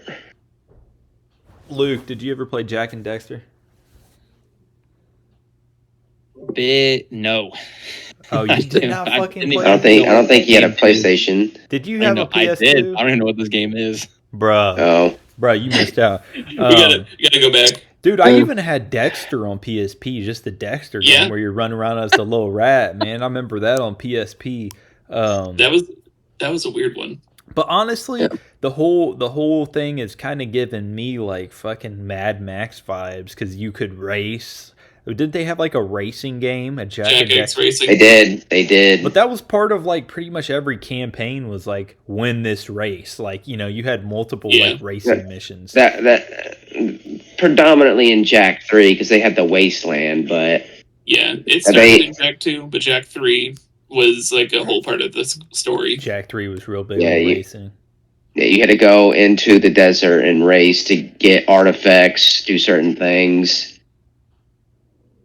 Yeah, dude, this was like what that. was the what was the last Jak and Dexter game made? What was the last There- one? There was Probably- one, I think, on the PSP. I'd have to look up the name, but the last one was a game for the PSP, maybe even the Vita. I never played it because Why did I they didn't go know out none. of business? Like, why did they go on like just newer titles So- can compete? No, so Naughty Dog after 2000, so the last game I think I remember came out in like 2005, 2006. Naughty Dog was making Uncharted, and that was their main focus. Mm-hmm. So, Lost Frontier was actually 2009, and it was for the PSP, and I just didn't have a PSP at the time to play it. Got you. All right, I'm gonna be honest. I'm gonna rank this an S tier game. I really liked the campaign. It was pretty much an only campaign game. This is a very biased list because if you don't know the game, you can't fight back. Well, I think Corey, Yeah. I think Corey and Luke are the only ones who haven't played it. I think most of us. I mean, honestly, I would put it. I mean, I have a hard time putting it in S tier, but I don't know, man. It is a great game, but Yeah. I just I'm don't. just like I just don't think it has the firepower for S tier. It's a very great game. I just don't think it has the firepower for S tier. Yeah, and if Jak 3, I mean, Jak 3 is a really good game, but if it's the only one you've played, you're also missing out a little bit. Yep. Now that you I guys just- say Yeah. that, I'll put it very good. I'll do very good. I just can't put it under Assassin's Creed. I can't. But it's more the nostalgia, the fact that it's an older and just our memories of it, nothing sort of newer. Yeah, Well, it's you gotta pushing take it. Like in- this is a 21st century list, and it's pushing it because Jack and Dexter was a launch title for the PS2, and it really didn't make it out of that generation. Not at all, no. It made it to the fucking PSP, which was like not too long. I mean, what was that, 5 years after the PS2, probably? Yeah, the PSP lasted like throughout the 2000s. Like it probably lost support once the Vita came out in the early 2010s. Yeah, pretty much when the Yeah. PS3 came out, I think the PSP was cooked. I'll put it very good. Is that okay with you guys? Yeah, Yeah. it's funny. Okay. And what fucking game? Corey, is this one of your fucking games, bro? Is this, what's that game called? Kingdom Hearts. Kingdom Hearts. I've never played a Kingdom Hearts, tell so us I about it. cannot speak on this. Yeah, Mitch, don't talk about it. Yeah, I can't. I haven't either. Alex, have you played Kingdom Hearts? Have you heard of the Lord, like Prince? I can't do the meme. I'm trying to do the Mickey meme. The Lord of Darkness. I can't do it. That's the word. I gotta look up the video. I was not prepared, but I'm just trying to do my best Mickey voice. Um, Corey, I know you fuck with this game real hard. yeah, so Kingdom Hearts, it started like early 2000s, like 2002 is when Kingdom Hearts 1 came out. The people who made the game is Square Enix, which is also the same group that made Final Fantasy and everything, Yeah. and all those games. But I personally like Kingdom Hearts more than Final Fantasy just because it was like, it's kind of in the same, like, not era as, what's the game we were just talking about? What's the name of it? Jack and Dexter. Yes. Or It's Jack. like, Jack and Dexter. yeah, it's literally like kind of in the same era as that because most of the PS2, like when they first came out. So it's kind of in that era of game. And it's honestly, it's a bit more like nostalgic for me personally, just because I played it like in elementary school and middle school and everything. But there's like, gosh, I don't even know, like at least like 8 or 9 games, and they're all like the whole like plot of Kingdom Hearts is just extremely complex, which I feel like made it more interesting to play because after you get done playing a certain like one game, they always leave you with a cutscene at the end where it's like, oh, they're leaving it on a cliffhanger for the next game, and it just kept doing that. But the other thing is that like this game, this series specifically has amazing songs on it. Like the soundtrack, like if you guys ever wanted to do an episode about the soundtrack from this game or just like anything like that, dude, this game is awesome. They have like multiple great songs, and even in like the newest Kingdom Hearts 3 that came out, like I think that was in 2018 maybe or 2019 or something like they had like Skrillex on a song. Hell yeah. Which is just crazy to think about. But yeah, so they got, you know, good songs, multiple games, so there's a lot of content to play, and it's kind of a unique like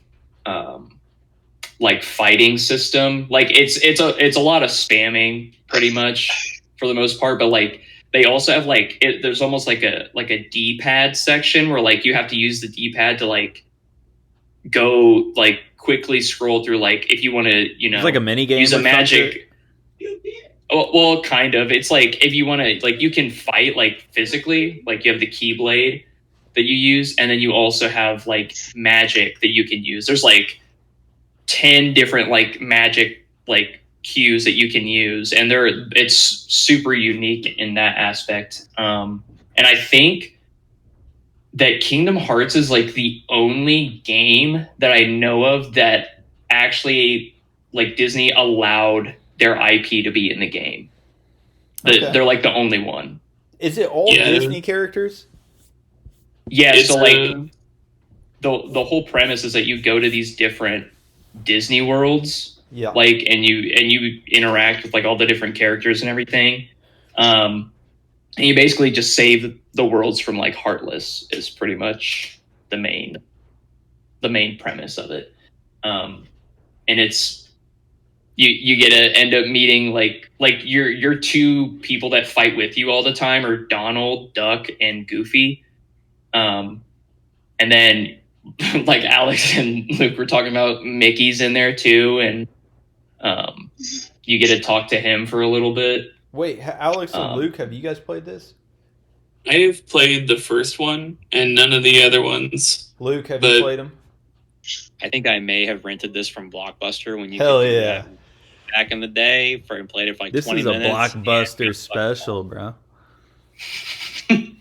Yeah, It, there's it kind of is. I don't know why, but like the story was like super gravitating, like for me. I don't know why. I think when I was playing it, I was younger, a lot of Disney characters involved, so it kind of grabbed my attention that way.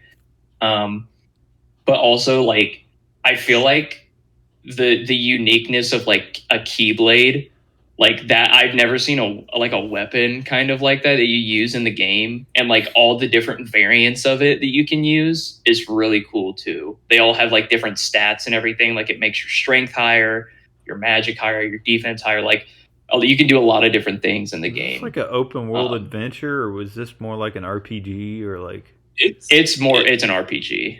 It's very linear because like each world you're still playing in like the world. You can't really go out of that. Yeah.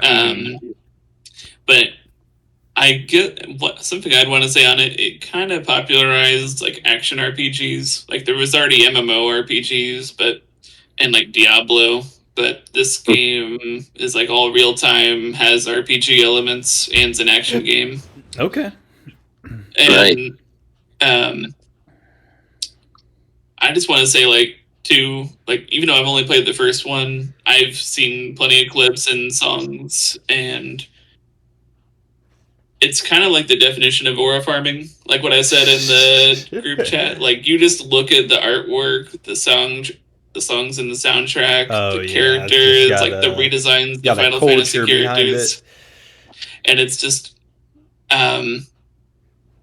I don't know. It's just cool. I remember being like in high school. Like I've never played the game before, but I think it was Will Brothers that had a like Kingdom Hearts hoodie with like the first game's cover on it, and I'm like, that's just like the coolest thing I've ever seen. I haven't even played it. Damn, he had that aura. Corey, how the hell do you not have a Kingdom Hearts hoodie, man? I have 2 T-shirts. No, didn't you have? No, Corey, didn't you have like a fucking like comforter that was Kingdom Hearts or something? I did have I had a blank. No, I had a Snuggie, dude. Yes, I had a Kingdom I Hearts remember going into Snuggie your back in room the and day. seeing that. Yeah. Corey had 'Cause the aura.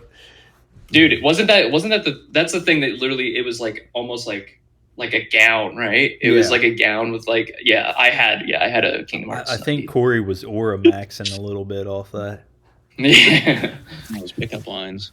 Okay, so I'm gonna. Hey, girl, you want to come chill me my Snuggie? Well, my Kingdom Hearts Snuggie. So No, but I'd definitely rank this as like S tier. an S tier replay. Alex, what do you say? I It sounds like very good or S tier to me, but I've never played it. I've I'm never played it not either. gonna knock him down on it. Like it's We'll a game put you that S tier. I've We'll put you played, S tier. and it's not my favorite thing ever, but it's not something I'm not gonna knock down Okay. for Corey. Okay, Just because of that. This next game, is it cool if we move on? You got a couple things you want to say? No, you're good. I'm good. Okay, this next game, we've all played this fucking game. And this game, this is a party game, okay? Well, like we're talking about story, we're talking about multiplayer.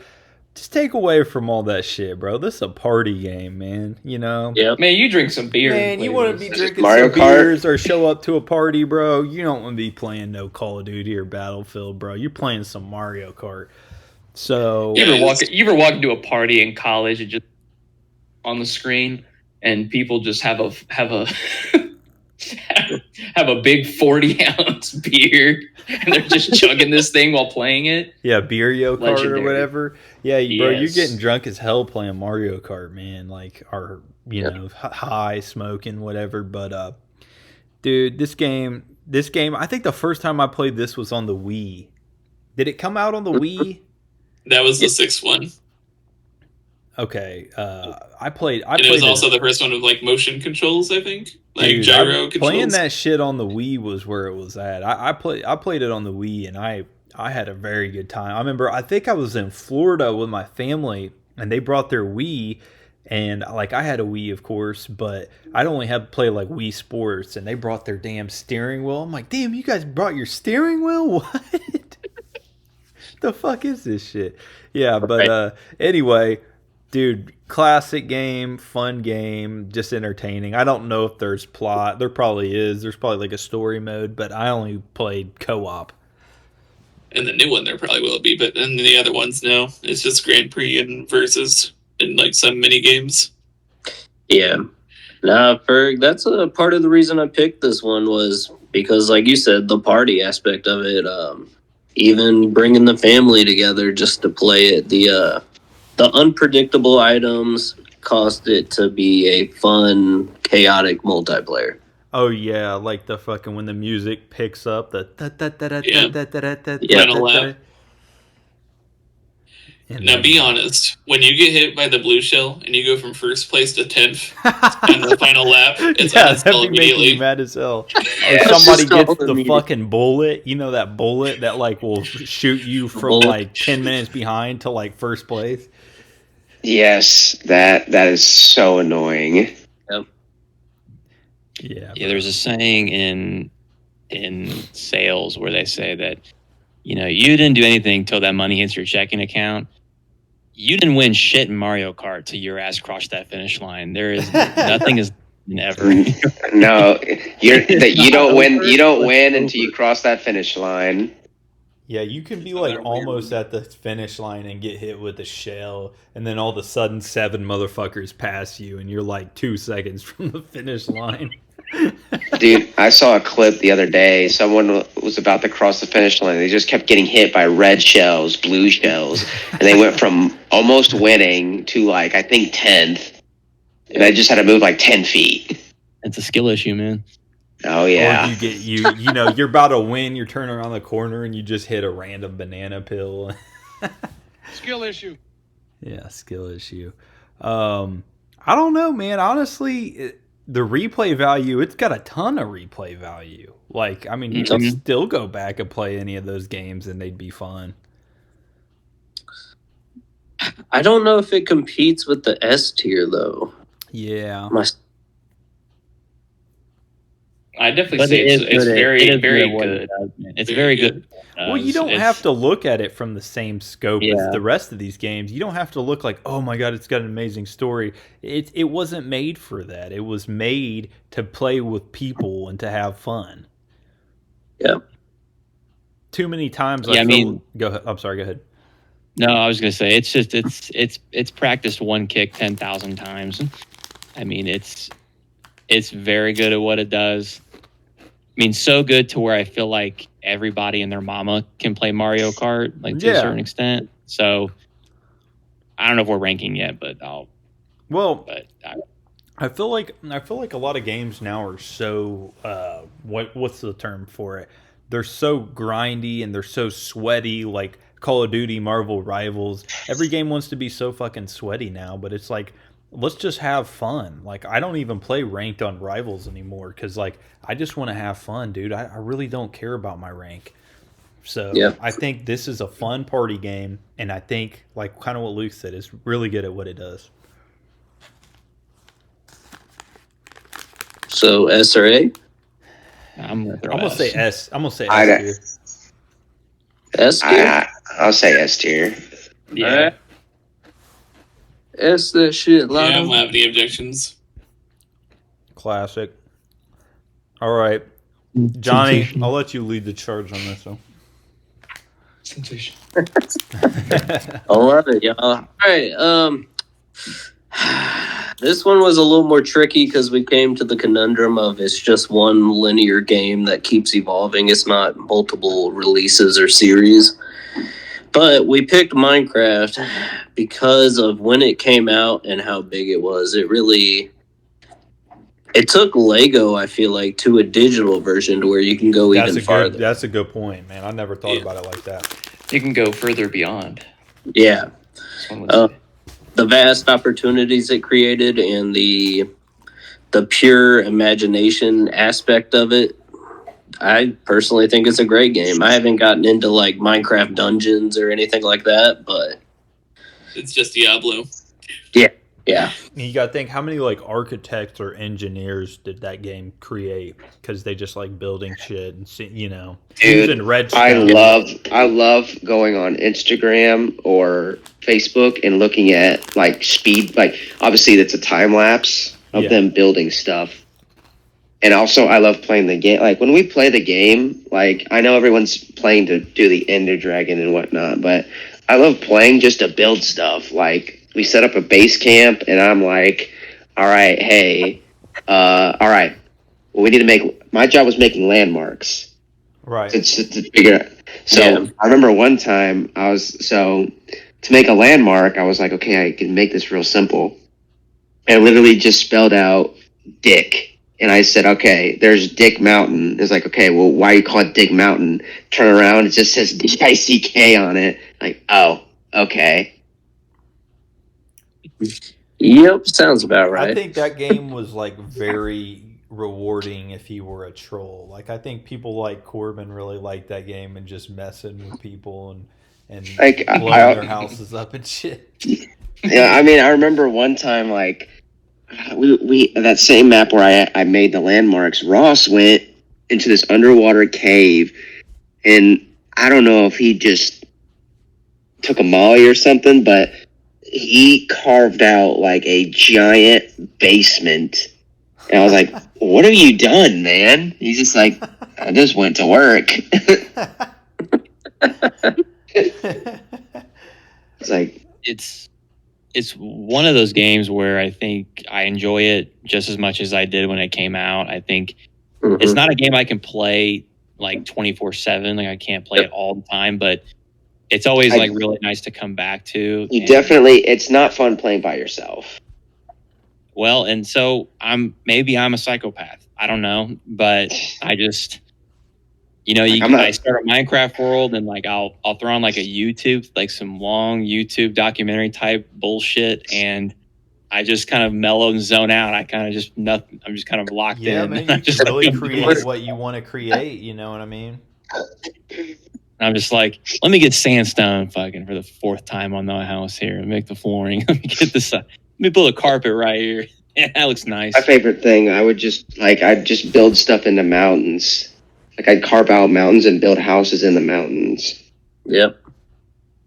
Be like, this is my World War II bunker right here. Berg, as far as a rating, I guess I'll lead it since I picked it. Like Luke said, I can play it 24/7, but the replayability, I'm gonna put it A tier. I'll give it. I think that's a good. Yeah, I think that's a good. A tier is solid. Yeah, that's a good. Yeah, I'll stay with A tier. All right. Me. Corey, did you say anything about Minecraft? Have you played Minecraft? Here you go. Is he not in here anymore? He might just be away. I think he's. Hey ho! Hey, Corey, we're talking about Minecraft. Is A tier good with you? Have you played it? Yeah, that's fine. Have you played Minecraft? I have. Oh, yeah. I mean I don't play it like super often, but Yeah. when I've played it with everyone, it's been really fun. So No, I agree. Okay, who chose Pokemon? Was that Corey? That's got to be also- Corey. Corey, go ahead.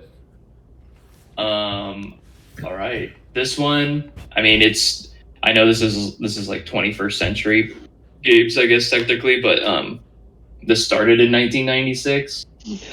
But it really kind of took off more in just in the early 2000s. there's 9 generations of Pokemon, which is crazy to think. Because I'm pretty sure when, we were playing games like this in the early 2000s, there's only like 3 or 4 maybe generations. But I feel like these games are just super addicting to play. Whenever they would come out with a new one, like, it was like, all right, gotta get it, gotta try to beat the Elite Four, get the game over with, and then see what other like rare Pokemon you can get afterwards. Okay. There's, and that, I mean, that's how it was in the early 2000s. But like now, some of the game, they're like a lot more open world now, which I think is cool. Like you had like Pokemon Legends. That's a cool one because I think that was like it might have been one of the like first more like open world Pokemon games where like, and it was like 3D where like you're actually like running around and just like you can interact with Pokemon by literally throwing a Pokeball at them and trying to capture them versus like you just run into a Pokemon and then it's like, oh, okay, this initiated a fight or something. Like, so I don't know. It's one of those games where you could also like take it with you anywhere because it was like all on handheld consoles. So like you could just take it with you. I don't know, if you were at a family gathering and you were like, I don't want to talk to anyone, I'm just gonna play Pokemon on my game. Yeah, you could really play that. That's what I did. I played like what was it, Emerald, Ruby, like they're games like that. Yeah. I can't remember which ones I played, but like honestly, Pokemon Go when that came out too, I played the shit out of that. Yeah, that's a good one too. So I just wanted to say here. So Corey, you can fact check me on here, but was like Pokemon X and Y, was that Gen 7? Let's see. Just my like point earlier. Like earlier, I said Halo was probably like my most played, like most hours put into a franchise. But now that we're talking about Pokemon, I probably have like 200 plus hours in every gen between 1 and 5, and then it looks like it's 6. Okay, so then if we're adding X and Y, I probably have like 150 on that. Yeah.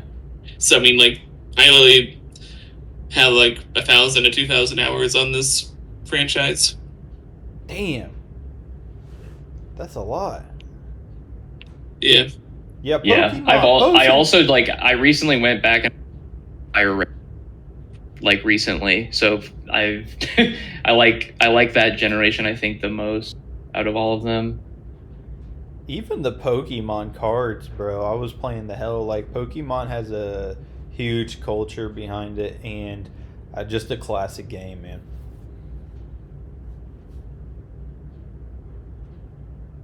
So, okay, I have played Pokemon. Played Pokemon Red on the emulator, I think on my phone in senior year of high school. While I was in class, I'm pretty sure. And controversial, I think the Pokemon games might be the most overrated thing of all time. I might get put on the cross for saying that here. I like it. But I don't, it's not like horrible. Maybe it just didn't sink its teeth into me like everybody else. I don't know. It's one of those things. Okay, I'm looking. I'm going to try to give it an accurate assessment. So between me, it would, I don't know. To me, like the whole series, to me, would probably be like an okay game. But I would understand if you put it in like very good too.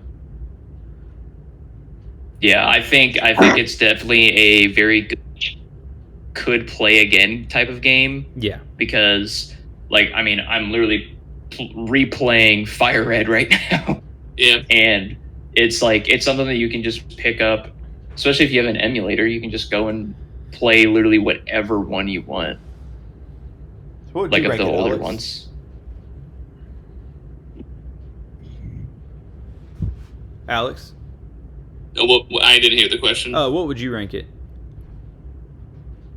The amount of like I said, how many hours I put into it. So I mean, like, it's honestly S tier for me between gens 1 and Okay. 4. But I'm I'm fine with putting in very good.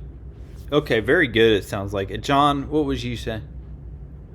I actually only played Pokemon Go, very little of one of the originals, so I'm gonna stay out on Mitch, this one. have you played any? I've not. Okay, we'll put it very good. Okay, this next one here. Who chose this one? Was I it? did. Okay, yeah, go ahead. Okay, so Red Dead Redemption, GTA of the Wild West. You start the game. The first game takes place in 1911. It's the end of the Wild West. Wild West is dying. You play as John Marston, who has to go hunt down his old gang leaders to save his family. Along the way, he meets new friends, new allies, goes to war with Mexico, and then kills his leader. But the reason why I like this game is because there generally is no better Western game that makes you. In the first game is very spaghetti Western, where you do duels in the street, like I'll meet me at high noon, and then it's very spaghetti Western, very like Western and whatnot. And then Red Dead 2 is very anti-Western. Most of the game doesn't take place. I mean, you can go to the areas of Red Dead 1, but predominantly most of the game's played in the eastern part of the map, where like you go to Saint Denis, Annesburg, stuff like that. And the game is more about what it was like to live in second game takes place in 1899, 12 years before Red Dead 1, and it's more or less what it was like to live back then. Because, I mean, right now, me and my dad are playing it during the time. Like, one of the coolest things about the game is they talk about the history during that time. One of the game's characters, Uncle, makes a reference about the Spanish-American War. He says, why are we fighting the Philippines? I thought that was super cool. And everything, the Rockstar did an amazing job of building a believable world where everyone looks like they have a purpose and they're there to do something. Like, you could just sit there and just observe. And they have, in my opinion, the best story, the best character that's ever written in Arthur Morgan in the second game. He goes from being this guy who just believes in Dutch, the gang leader, and without any question, to being like, okay, hey, like, Dutch is going to lead us to infamy, and we need to get people out of here. And it's amazing story. The Westerns and stories make it top tier for you. Yeah, so, Yes. Dude, I've been thinking about this a lot because you brought this up the other day, and I'm going to say something probably not a lot of people are going to agree with this, is that I like 1 better than 2. And they were completely different dynamics. Like, I do think it was a lot more immersive in the second one, and just with everything, the graphics and stuff. But I think Red Dead 1, it just seemed like you were riding through the world alone, just like a true cowboy. That's why I liked it. Like Mitch said, it was more like a Western. And then the second one was like all focused around the gang and like getting out. Basically kind of reminded me of like GTA 5. It's like, we just got this one next heist we're going to do and we're going to get out. And that kept happening. It reminds me of like, so like you have the spaghetti Westerns, like they're like, okay, this is what, I mean, it's kind of a dramatized version. A spaghetti Western is a dramatization of what the West was like. I think Red Dead 2 is more like, this is what it was actually like. Yeah. But dude, the Pinkertons were like real people too, man. They owned a lot of the railroads and stuff like that. The attention to detail in the game is just unmatched. I mean, everyone. I always say this because it always just pops in my mind, the first thing is like you look at your horse's testicles and they shrink when they go into a cold weather environment, or like every anime, like they also did like when they do lines of dialogue, like depending on how far away you are, the character might yell at you because you're so far away so he can hear you, or he might be at a lower volume because he's right next to you. Like they had to record the lines like 2 or 3 times. Just Although it's just those small details. I will say this, like, I really did like the Red Dead 1 multiplayer too, but I was not a huge fan of Red Dead 2's multiplayer at all. Red Dead 2, yeah, Red Dead 1 multiplayer is phenomenal. Like, I mean, there was no money. Everything was just you got things through experience. So Right. you would do co-op missions online, or you would do like free roam events. That's basically what it was. Yeah. And it was the entire map. Like you could, and I think what made it fun too is like if you went on a killing spree, you got XP for it, so you didn't have to go hunting other players. Right. I don't know, man. I could rate this series. I don't know. For me, it's S tier for me. Like Okay.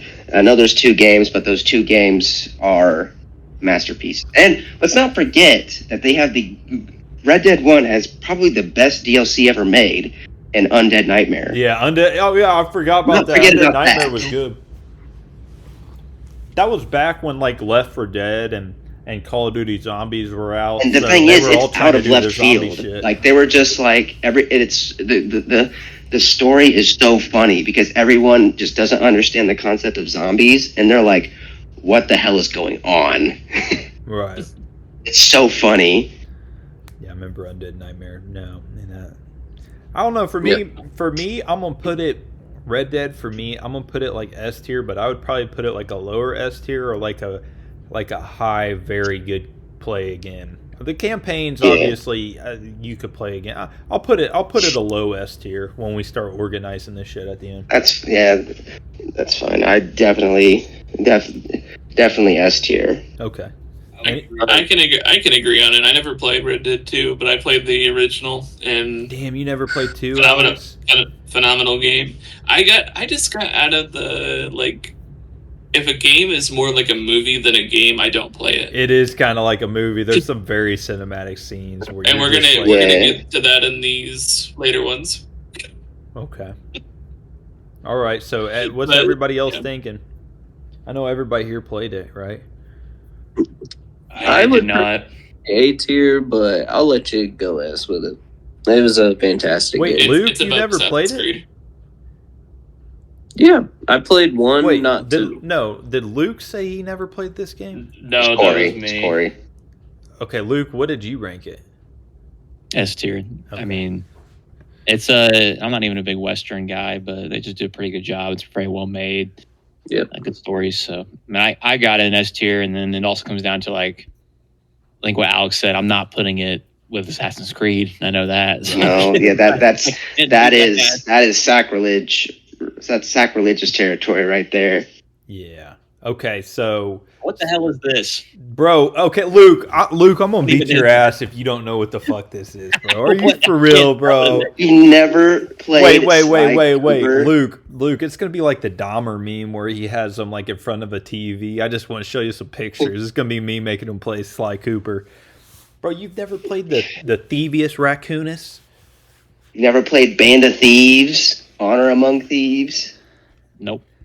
God, Dude, bro, you Yeah, had a you missed. PS2? You man? missed out, man. Okay. And you had a PS2 too, so you had I no know. excuse. Okay, so Sly Cooper, what are we all? This was a really cool game, bro. All about Yeah. stealth, pickpocketing people, staying stealthy. I will say the first game was good, but it didn't. It was good, but it was more of like what I said about Assassin's Creed, a proof of concept. And then when they made the next game, they just overhauled everything, and it was Sly 2 was my perfect. first one. I definitely thought that was the coolest thing about it. Like the first game is more like like the first Jack and Daxter. It's more thinking like a linear platformer style game. And then you get to the sequel and they put you in an open world. You're going to like the actual locations that you're doing these missions at. Oh, and every single it adds job on that to you it. do makes every hub world you go to, like when you do a job, it helps, or like it makes sense. Like you're not doing something to just do it. Like Bentley explains why you're doing it so that you could do this. And then even later in the game, when you start doing the heist, he'll explain like, yeah, since we did this, we don't have to face this. Yeah, dude, Kinda thing. dude. Honestly, this game to me was almost like a comedy because you'd like just roll into the headquarters and Bentley be like, you gotta hack into the mainframe." It just seemed like some of the scenes were just goofy, and I think they kind of made it that way because it's like kind of like a more It's got serious, that cartoon humor. yeah, but it's kind of more like a serious game. Like you're like always sneaking around and trying to avoid getting caught, but you also have the humor and stuff too. Yeah, it's definitely that older, like that 10-year-old humor. Oh yeah, I think it was made. Probably it's a rated Especially E game. Especially like I think the rated E10 for kids 10 and up was made for Sly 3. Really? Because some of the things I'm like, I don't know if someone like 6 or 5 years old should hear some of the stuff they should be saying. Yeah, it was already established. And it didn't have a sequel until like almost 10 years later. Yeah, and that game I've recently started to play it, and I mean, granted, I'm playing it on the PS5 they have an emulator system through the PS3, and like if you know how to use, if you've used it, it's wacky and wonky, and I'm like, it's okay. Like I would give it like right now it's like at a 6.5. Oh, like the game itself, or the like playing it for the emulator? Playing it through the emulator, I'd probably give it a 7 if I could play it on a solid PlayStation 3. Yeah, I don't know if you've watched like the new Indiana Jones, but it kind of reminds me of that. Like this is coming like 10 years later. It has all the things I like about the originals, but the charm just isn't there. Yeah. Okay, so I think like I would probably give it like a very good, could play it again, but I don't think I'd want to do 1,000 run throughs of the game. I would put it in the very good. Put it Very mid. Definitely a very good good game. So it seems like us three are the only ones who've really played it. John, did you ever play Sly Cooper? Nope. Never did. Okay. I played it a little bit, and it was definitely really fun when I did play it. Yeah. Okay. I didn't. Okay. So Corey has played it. Okay. So this next game, we got 2 left. Let's power through. We're almost done, and then we'll All rank them right. in order, and then we will be good because I think we've been going for about 2 hours now. So All right. Mitch, go ahead. This is The Last of Us. So, The Last of Us was created in 2013. It was a side. So it started out as a side project by Naughty Dog now director Neil Druckmann. When he made it, he was like, I don't know, man. Like, this might be good. Like, he was he was like, I could lose my job on this, and it ended up being one of the greatest games ever made. The game, basically, it's a survival horror type game where the concept is that the world is infected by zombies who have ingested, who once they get bitten, they develop fungus on them, and the fungus takes over their brain and makes them attack people who are not infected. So they're not necessarily zombies, they're just infected hosts. So, but the game isn't centered around the zombies. It's more or less the human story where you play as Joel. Joel loses his daughter in the first 30 minutes of the game, and it's a heart-wrenching, like, pull at your tugs. I remember playing it the first time. I was like, holy shit, dude. I'm about almost in tears right now. We just started this game, Yeah. and just along the way, like you get this believable relationship. So he has to take this girl Ellie to the other side of the country because she is basically immune.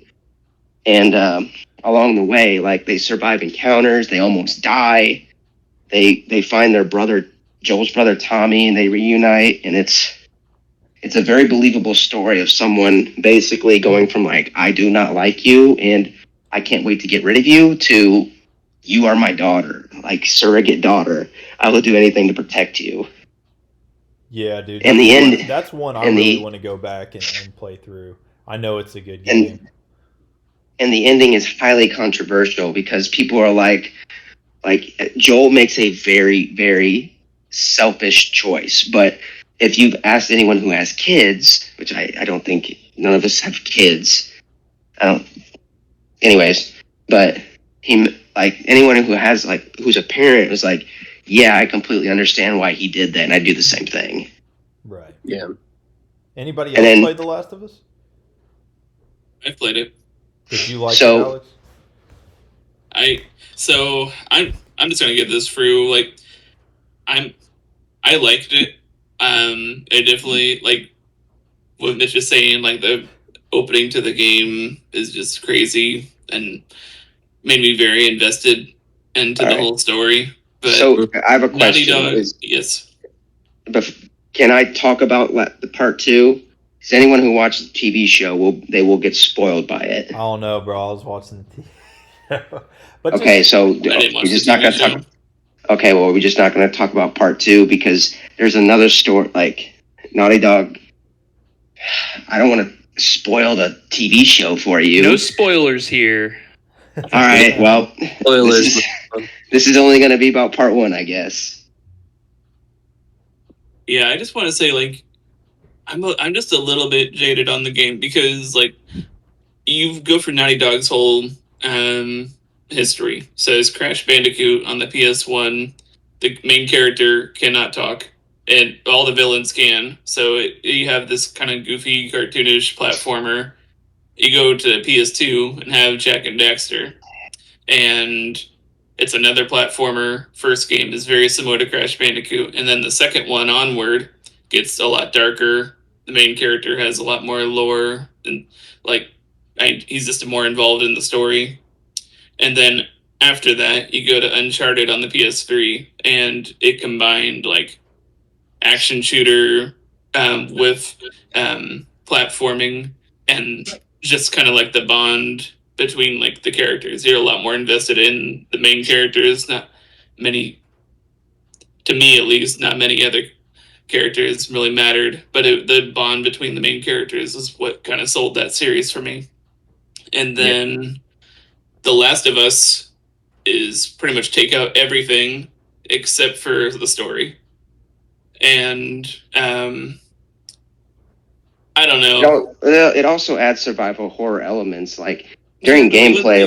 Once you do it once, I'm not doing it again. That's how I left it. But I mean, the gameplay. I mean, when you play it, like it does give me that adrenaline rush of playing. Like, okay, like if you play it on a hard, it's one of those games you have to play it to appreciate it. You have to play it on a harder difficulty. I'm not saying like the hardest difficulty, but the harder you get, the more fun it is because you're like, oh shit, like I gotta think about how am I gonna get through this. Choices, or is it the same thing? Like, is there more than one ending, or is it like just the same story? Like, It's so no, there's no multiple endings. There's a clean cut ending. It's not like an RPG or anything like that. There is one ending. The story never changes. Whatever you do, I mean, yeah, you might leave some NPCs. You can just walk around and leave them alive, but that doesn't change anything. I mean, to me, that seems like that would automatically take it out of the replay value, just because it's just like one ending the same. You can't really go back and change stuff. It's just how it is, cut and dry. Versus like a game like Fallout, you have so many things you can do. So there's a lot more replay value. I will say this: the one thing that they do have that's replayable, like for that reason, they have things that you can go after and get. Like you can go find like documents and papers and whatnot, and those add a second layer to it. Like I remember in the first game, there's a thing in Pittsburgh. You keep finding documents. There's a side story in itself that is, it's pretty like, oh shit, dude. Yeah. Like this guy, he hides in a sewer grate, and at first he's like, I don't want to fuck around with this. I'm just gonna be by myself and whatnot. Then he sees more survivors. He takes them in. He's like, fuck it, I need some help. And then he builds a bond with them, and then they die. And he just is like, I don't, like some of them, not all of them, but some of them die. And one of them is just bawling in his arms. And he's just like, I don't know what to tell her, but I don't want to give up. Right. And that those side stories, like just people living and whatnot, that's some of the things that sells me. I'm like that. And also like you have other things too, like you can upgrade your weapons and stuff. You can find new weapons, find field manuals and stuff like that. Yeah. Like it's like the gameplay, like I said, is fun.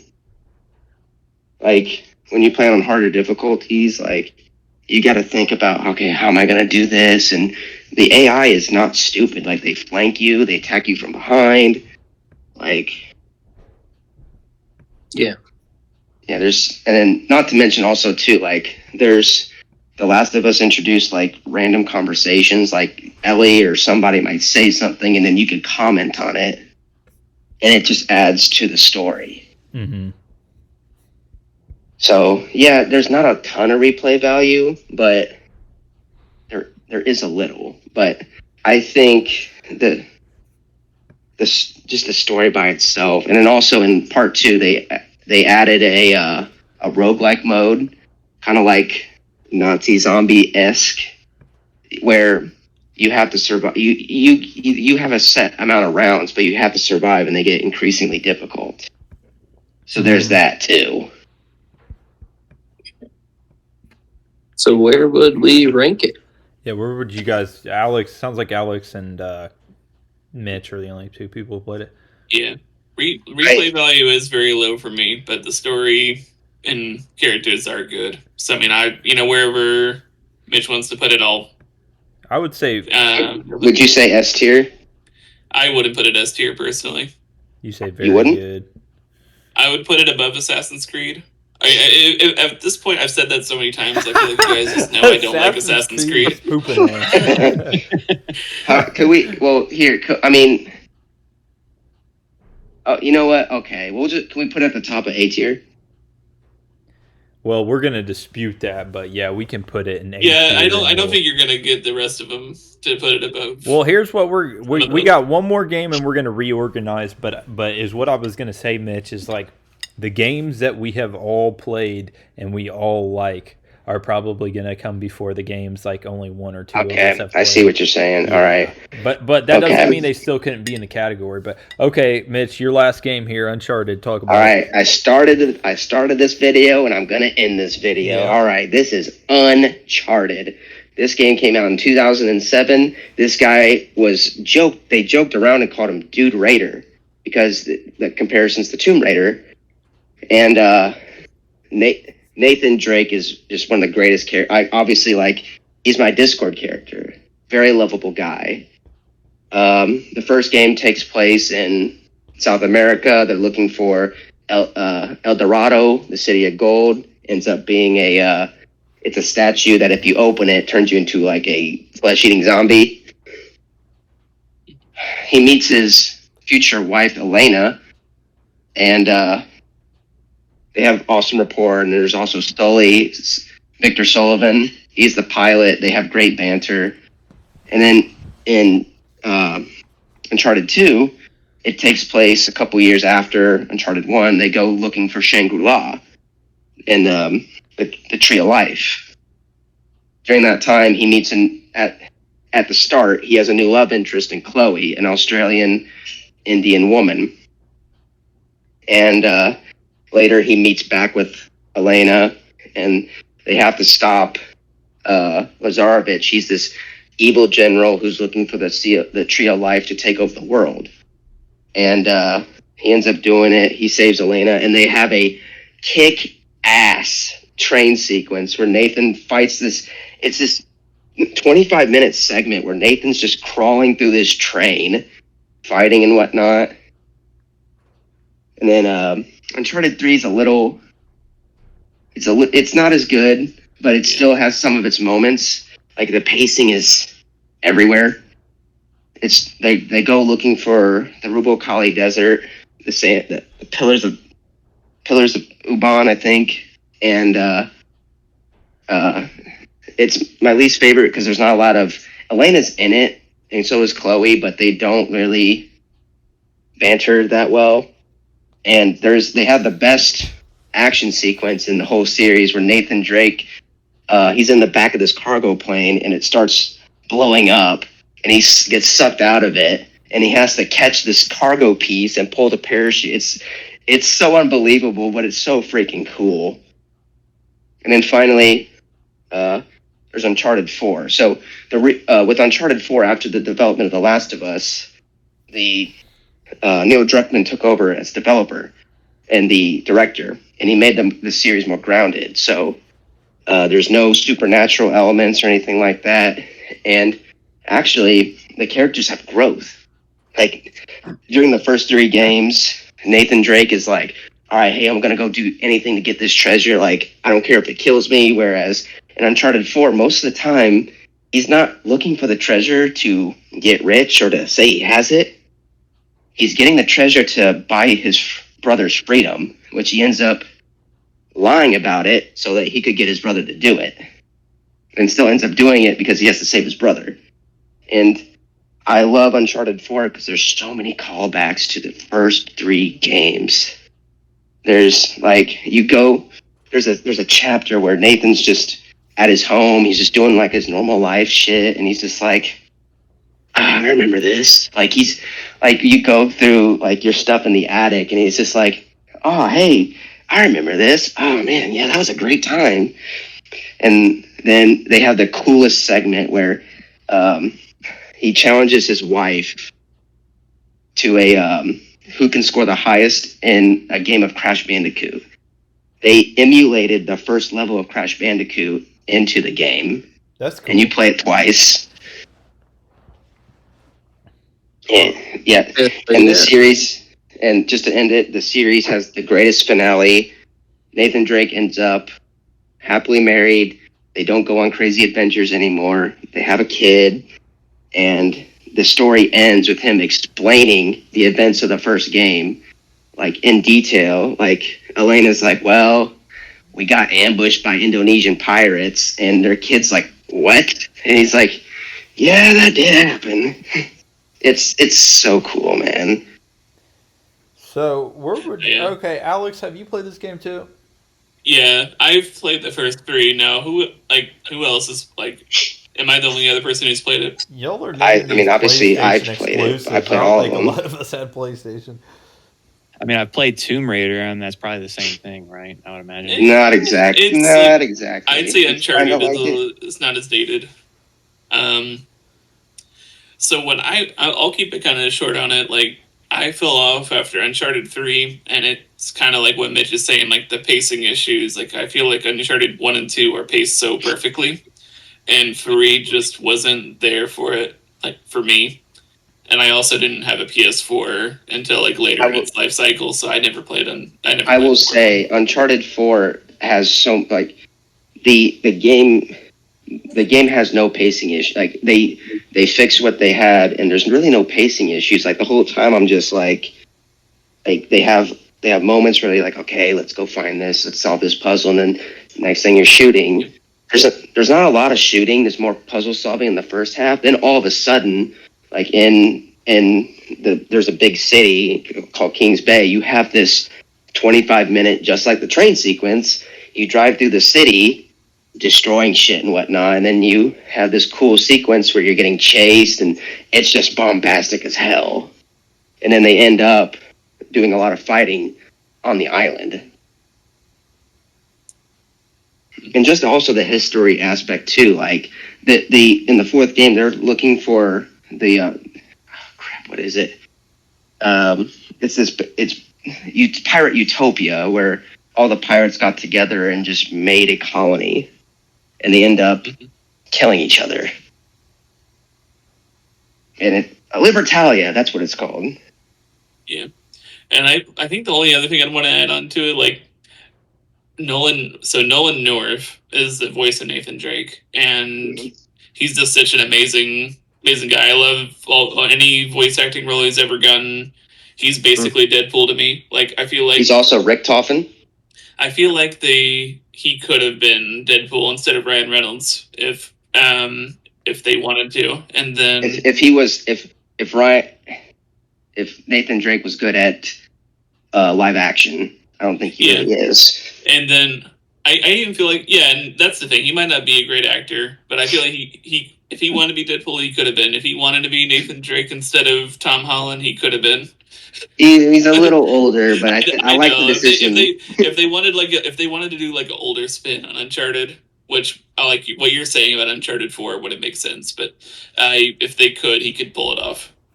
Yeah. All right, Nathan Drake. What are you gonna give this? What are you gonna give this series? What are you gonna rank it? Dude, Uncharted 4 is the second greatest game ever made. Well, Uncharted 4 is the second greatest game ever made, in my opinion. Red Dead 2 steals it. We all know that. Yeah. I'd have to say S tier, but that's just my opinion. So I say give it to him, because I'm looking at our S tier now, and me and Luke have Devil May Cry, Corey has Kingdom Hearts. We didn't give Last of Us S tier. Uncharted deserves it. Okay, well here I'll ask this then. I'll ask Mitch. Like, so out of Uncharted and Last of Us, you have to pick one game being an S tier. Which one would you like to be in there? Uncharted. Okay. Roger that. Quick answer. Okay, so like I said, Uncharted 4 is the second greatest game ever made. Okay. So here's what I did is I kind of stacked it in the order of like the most of us have played, you know what I mean? Everybody's played GTA multiplayer, probably single player too, so I'm going to put it at the top. Very well-rounded game. Then I have Red Dead 2, and then I had BioShock. I know not everybody's played BioShock, but I might put Fallout above BioShock just since more of us have played it. I personally like this game. This is probably... I would go Halo, and then I'd go BioShock as my favorites. But I mean, I didn't put BioShock in the S tier, but I would agree with. Like I said, it's a great game, but you can only really get that experience once. Yeah. Okay. Here's what I'm gonna do, because I think this tier list is pretty decently stacked. I mean, we could probably flop stuff, but how about everybody just go and just tell me your favorite game? Like, what's your favorite game of all time?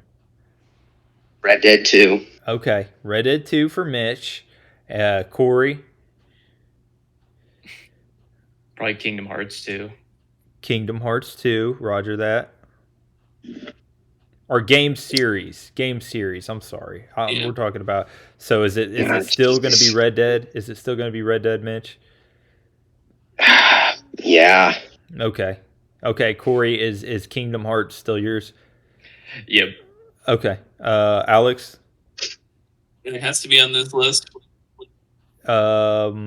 Franchise. Yeah, I feel like franchise. So, like, just based on like the discussion we had, only on this list, it might actually be Devil May Cry. Like, I was hyping it up, and it's just up there for me. Okay, Johnny. For me, I'm probably gonna put it with the Halo. Okay. And did I miss anybody else, Luke? Yeah, it's gonna be BioShock. And I will end it, and I'm gonna say Halo as well. Okay. No, I wish I said Halo, but you go ahead and say Halo, Alex. Do you want to change the it? List. Do you want to change it, Alex? You know what?